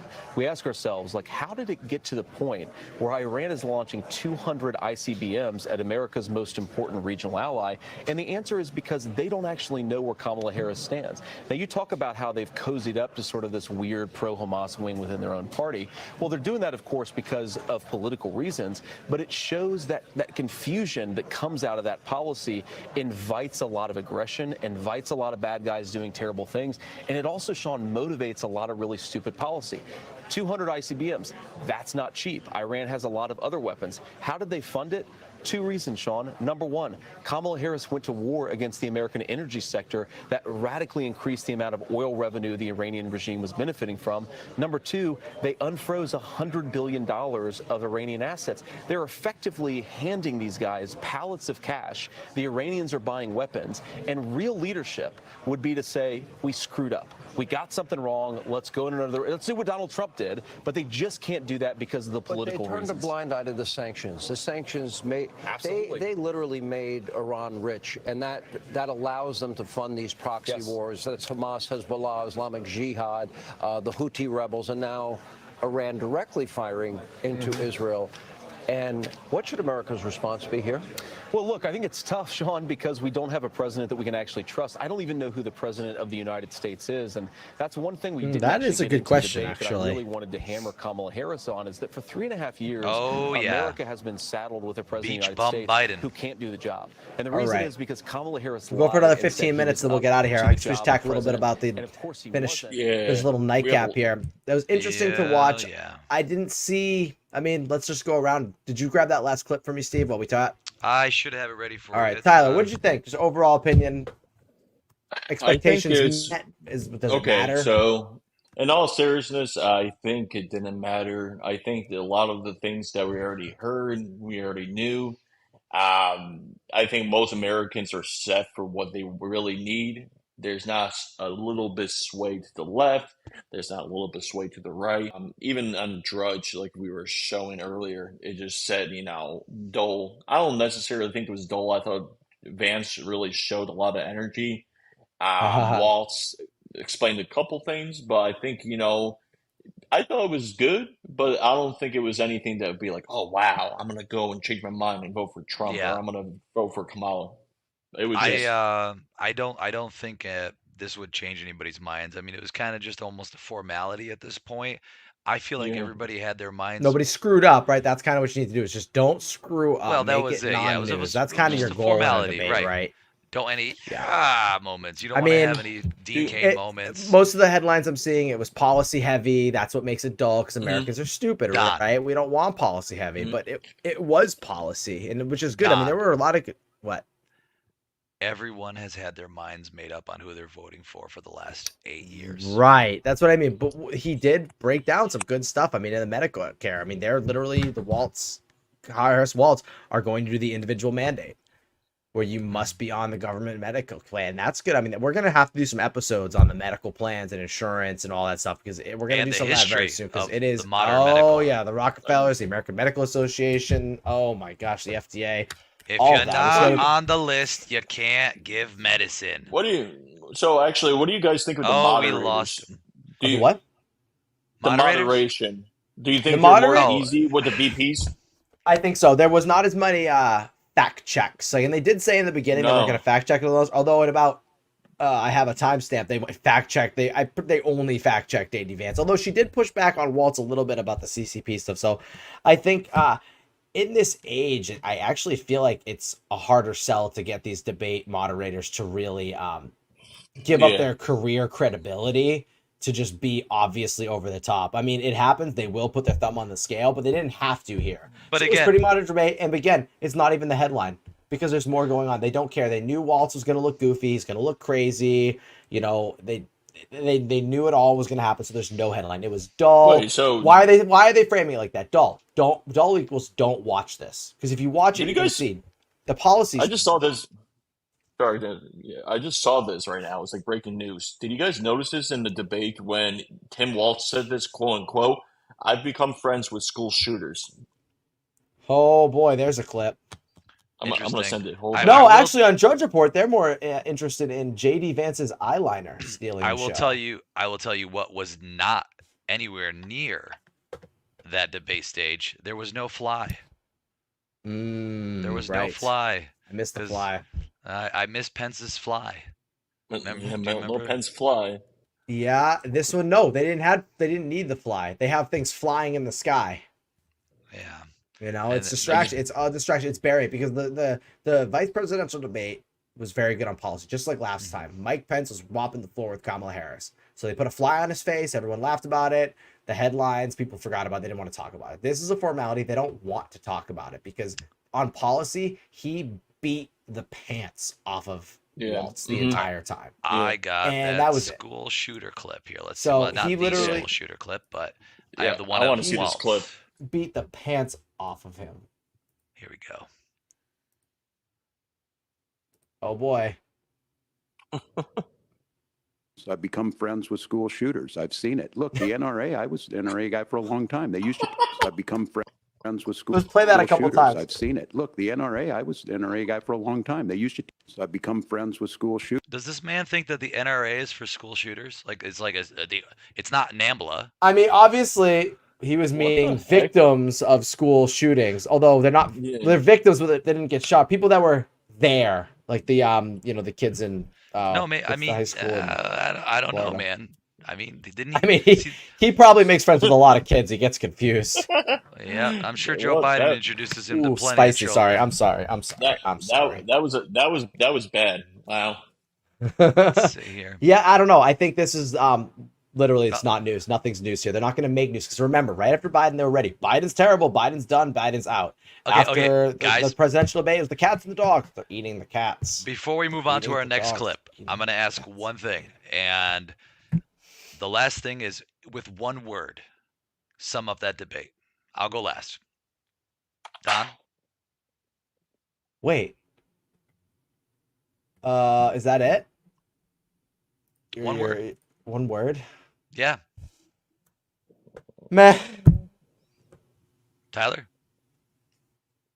Fun. I mean, the stream was fun. I'm going to go ahead and use the word boring. But dull. But you know what? It actually was so much more Dull. substantive than the presidential debate. The thing is, what's interesting or- about this is Trump has the TV personality. He's fun to watch, even if he's not really talking about a lot of stuff. It's like Obama. Listening to Obama's great, but this was so substantive. It was wonky. They really did talk policy, and that's what I mean. I think Vance beat the pants off of you know what it just sounded based like? on policy. You know what it sounded like? It sounded like classic politics, something we haven't Correct. seen in a while. Right, which I is mean, why look, the headlines are like boring. boring. I'm saying men, not because I wasn't interested in it, but because there was nothing challenging in it. There was no breakthroughs. There was no real. It's a meh effect. There's no moving the needle on this. Yeah, I Meh. mean, and remember, Trump said this is the last time he's going to run. Right. So I Wait, think no more so. entertainment. So quick thing before we go. So we have the port strike, right? That's going on right now. How is that going to impact the election? Because we're going to talk Saturday a little more about it. We'll see how it goes. What do you guys think, real quick? How is this going to impact the polls?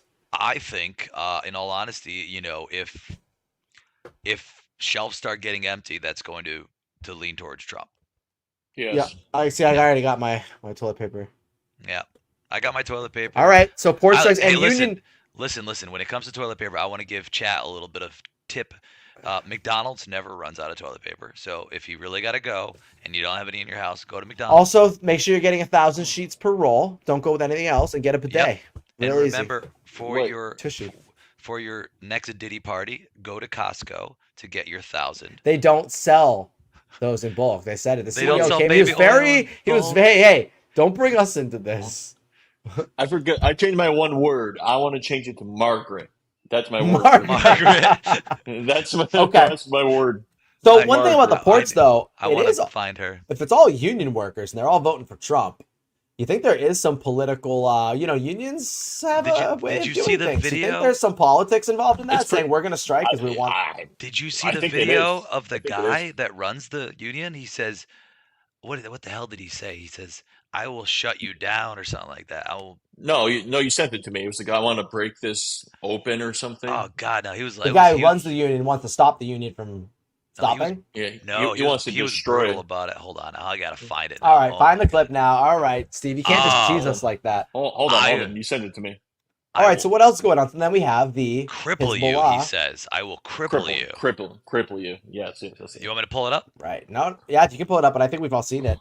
I know what you're talking about now. He's going to yeah, cripple because he's saying he's going to cripple the economy. Oh yeah, cripple but, the U.S. we don't know for sure if our chat has seen it. Let's share it. But with them. who is the question is who is he loyal to? Are these unions they I don't want to know, bring in Trump? Because is the Israel war helping Trump or hurting Trump? Look. Let me find this. All right, we got about 6 more minutes. I think on today's episode. In today's world, I'll cripple you.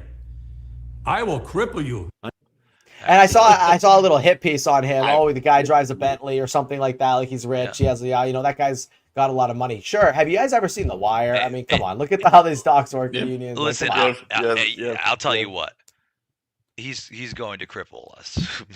Like if nothing moves from the you got the West Coast, whatever. But if the East Coast stops, well, at least the imports are coming. I mean, yeah, there's going to be some problems, some stuff, but it will survive. But that is why you cannot rely on. But it's politics, right? Do you agree it's probably politics? Yes. Is there political motives involved with that? 100%. With Israel too. With the war in Israel right now, is this perfect timing for Trump, or is it bad for Trump?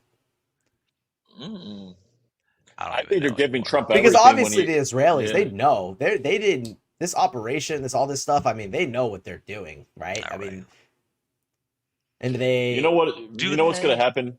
You know what's going to happen? I think if Trump wins, he's just getting handed like a bunch of crap. Like, here you go, enjoy all this chaos and good luck. They're just letting it all go. They don't care. Just like, whatever. Just war. They're pretty desperate. It's very similar to the stream. This is probably the most fun I've had on stream, and also probably the most chaotic we've done.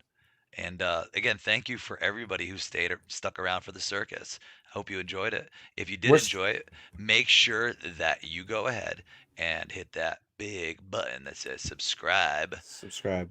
So it helps. You can come back on Sunday and see us at 6 p.m. It's free, and it makes us feel like we're doing something with our lives. It's like this way. Yeah, which we all are, but that's a secret for now. So Sunday, we're streaming again. Is that correct? Yeah. Just for anybody and until who didn't then, hear earlier, the stream is going to be about some very serious topics. Yes. First hour is always about the news, current events. So stick around if you haven't had a chance to watch anything because you've been working all week. I will be traveling, but I know the other guys here will take care of it. So best of luck. We'll miss you, but we'll figure it out. We're figuring it all out right now. I miss you guys. Every episode is going to get a little better. We're kind of like the Tesla assembly line, right? We're putting out what we got, and every episode is going to be better and better. We've gotten some great feedback. There's a lot going on. I think these platforms are important. Did you tell them what our second hour is about? Digital book burning and the mind control of the media and how it works. Basically, why how language affects your thoughts and your decisions and you make. So we're going to do a deep dive down the rabbit hole on that one. And then throughout the week, we should be kind of maybe popping in for a couple minutes talking about our days. We're doing our sober October off, like seed oils and chemicals in all our foods. We're going to eat clean. And it's more difficult than you think, and we're trying to figure out what's best. So, for instance, I was just eating some nuts. I'm like, I'm gonna have a snack and have some nuts in my, and I'm looking and I'm like, oh, these are roasted nuts. What are they roasted in, Tyler? Oils that are not good for you. Canola oil, cottonseed oil, peanut and/or soybean oil, palm kernel oil. Yeah. So we're gonna be sending videos, and I'm gonna be healthier and not eat the oils that like we're talking about. I'm doing the opposite. I'm doing the opposite. You're eating all the seed oil? Well, no. I haven't eaten vegetable oil. I'm drinking cancer. Woo. Well, no. I was a pescatarian for 12 years. I just switched back to eating some chicken because my body is failing, and I need meat. So good job. Cool. Welcome back to chicken. Well, you're gonna eat meat, but that doesn't mean you have to eat seed oil. There's probably seed. All right, well, we're gonna do the best we can. That's why we're gonna discuss it. So we're gonna have it's gonna be a learning adventure. Like I said, the nuts that I had, I could have just taken raw nuts and seasoned them and put them in the air fryer, right? Some water. And then you could put them in your mouth. I did have Chipotle today, but I tried to be very specific. I'm gonna have to look. Part of my project this month is I'm gonna look up some restaurants and ingredients, and I want to see like what at Chipotle can you eat for that, right? What is because so much what happens is inflammation, right? We're gonna talk about a lot about inflammation, maybe a little bit about parasites. Politics, and inflammation, all that. Same thing. Speaking of Diddy, I think we're gonna feel great. What do you think, Don? We're gonna feel like $1 million. I think so. I didn't have any alcohol. We usually have a little whiskey or something. No cigar tonight. No whiskey. Had a little tea. Water. Actually, yeah, we've all been just drinking tea and water tonight. It's been very nice. Yeah. I never slept this whole time. I was in Sleepy Joe. I was wide awake. So Don, you got one more clip here you wanted to share, right? Yeah, let's do it. Yeah. I think this is the right one. We'll find out. Now you just tell me to move the little dial. Governor Walz can criticize Donald Trump's tweets, but effective, smart diplomacy and peace through strength is how you bring stability back to a very broken world. Donald Trump has already done it once before. Ask yourself at home, when was the last time, I'm 40 years old, when was the last time that an American president didn't have a major conflict break out? The only answer is during the 4 years that Donald Trump was president. Gentlemen, we have a lot to get to. Nora? Margaret, thank you. Let's turn now to Hurricane Helene. Oh, is this the right clip? Become one of I the don't know. This is deadliest the on time you record. told me to click on. Nope, I don't think this is right. 160 people Okay, are can you give me a different 234. time? 234. But you got to subtract from the total. Remember, I said you got to subtract from the You total. can do that. It's been way too late. It's 327. Oh God. Oh my God, we're live and live, double live. Oh God. Wow, I was doing math in my head until just now, and yeah, okay. The day's long. What's the total? What's the total? What's the total like? What's the total like? 328. Oof. This is the movie. I'm gonna use the calculator. 94. So that'll be 60, 70, 80, 90. So it'll be 134. 134. That took me a second. I'm sorry. Oh, it's I'm usually good with math on my feet. There you are. There we go. The end. Like, What about you? That's me. Hold on. Honestly. Wait, maybe that's right. That is a good clip. We're feeling it now. We'll just end the show like that. Into the slow jazz vibes of the debate. All right, where are we at? All right, let's see what Don Where has to are we say at? about- Where are we at? No, this isn't the right clip at all. This is totally This is wrong. good. This is This perfect. is totally wrong. Kind of jamming now to this music. This is how we end it. Streamception. I think Walz kind of said some interesting things about his communications with the CCP. I did like JD Vance's little answer there about why he changed into more of the type of conservative he is now. And I think Walz just got kind of wrecked there at the abortion in the end. What about you? Yep, just doing it by myself. Honestly, this gives me an idea. By myself, yes. You're literally They watching should be having yourself a do a national podcast. bill. I support a Oh, I like national this. bill. This is a good idea, And this actually. I like music this guy. plays at all the voting locations, the entire country. So when you walk in to vote, it's just gonna kind of be like this, like you're kind of at a hotel in like I St. Lucia, agree. right? Ooh, you're loud. Here we are, solving the world's problems. Tyler, what do you think? Lounge music, elevator music at all the voter polls. Yeah. All right, Every everyone. voting Location at the You must DMV still too. I At the agree. DMV I agree too. with you. I like it. Seriously, The they did DMV, this at yes. government Yes. buildings. You are so right. You know, maybe people just be a little more nice, a little more vibey. The problem is there's no music at the DMV. You're right. You know, it's Oh, weird. you're I went into a Chipotle the other day, and it was so weird. And I was like, Well, "What I is know. wrong with this? Oh, there's no music playing. No music. Ah. It's like at a grocery store. I think if it's dead quiet, you don't even realize you creepy. recognize the music No. sometimes. Gosh, when you it's don't. quiet, you're like, Oh, yeah, this the is worst. weird. That's why music influences us. That is actually what our next episode's going to be on. Oh, is Saturday, it? What is it, Steve? Don? Tell us. About Yes, indeed. the influence of mind can house it, frequencies in music and Hollywood. Oh, the mind magic wand control. that is Hollywood. Mind The biggest control, thing we're going to be wow. looking at is What? the process of digital book burning. Ooh. And we're going to compare it to the way Ooh. that Cyber pirates Hitler. used Okay. to Mecha Cyber get Hitler. rid of opposing information in the past compared to how they do it today at just the click of a button. And it looks like we might be We're done, coming Steve. back. Nope, we're not right. coming back. We're done. All right, No. goodbye. Oh, Good Jesus. All right. Whoa, So they had to take a pee break. In the Matrix. Hold on. So what do you guys think? What was your favorite? All right, I'm done. Was there anything? Take was me there out, any hits? coach. Take me out. I think I'll See you Sunday. Goodbye. Streamception. Subscribe. Subscribe. Definitely subscribe. Or Goodbye. die. Goodbye.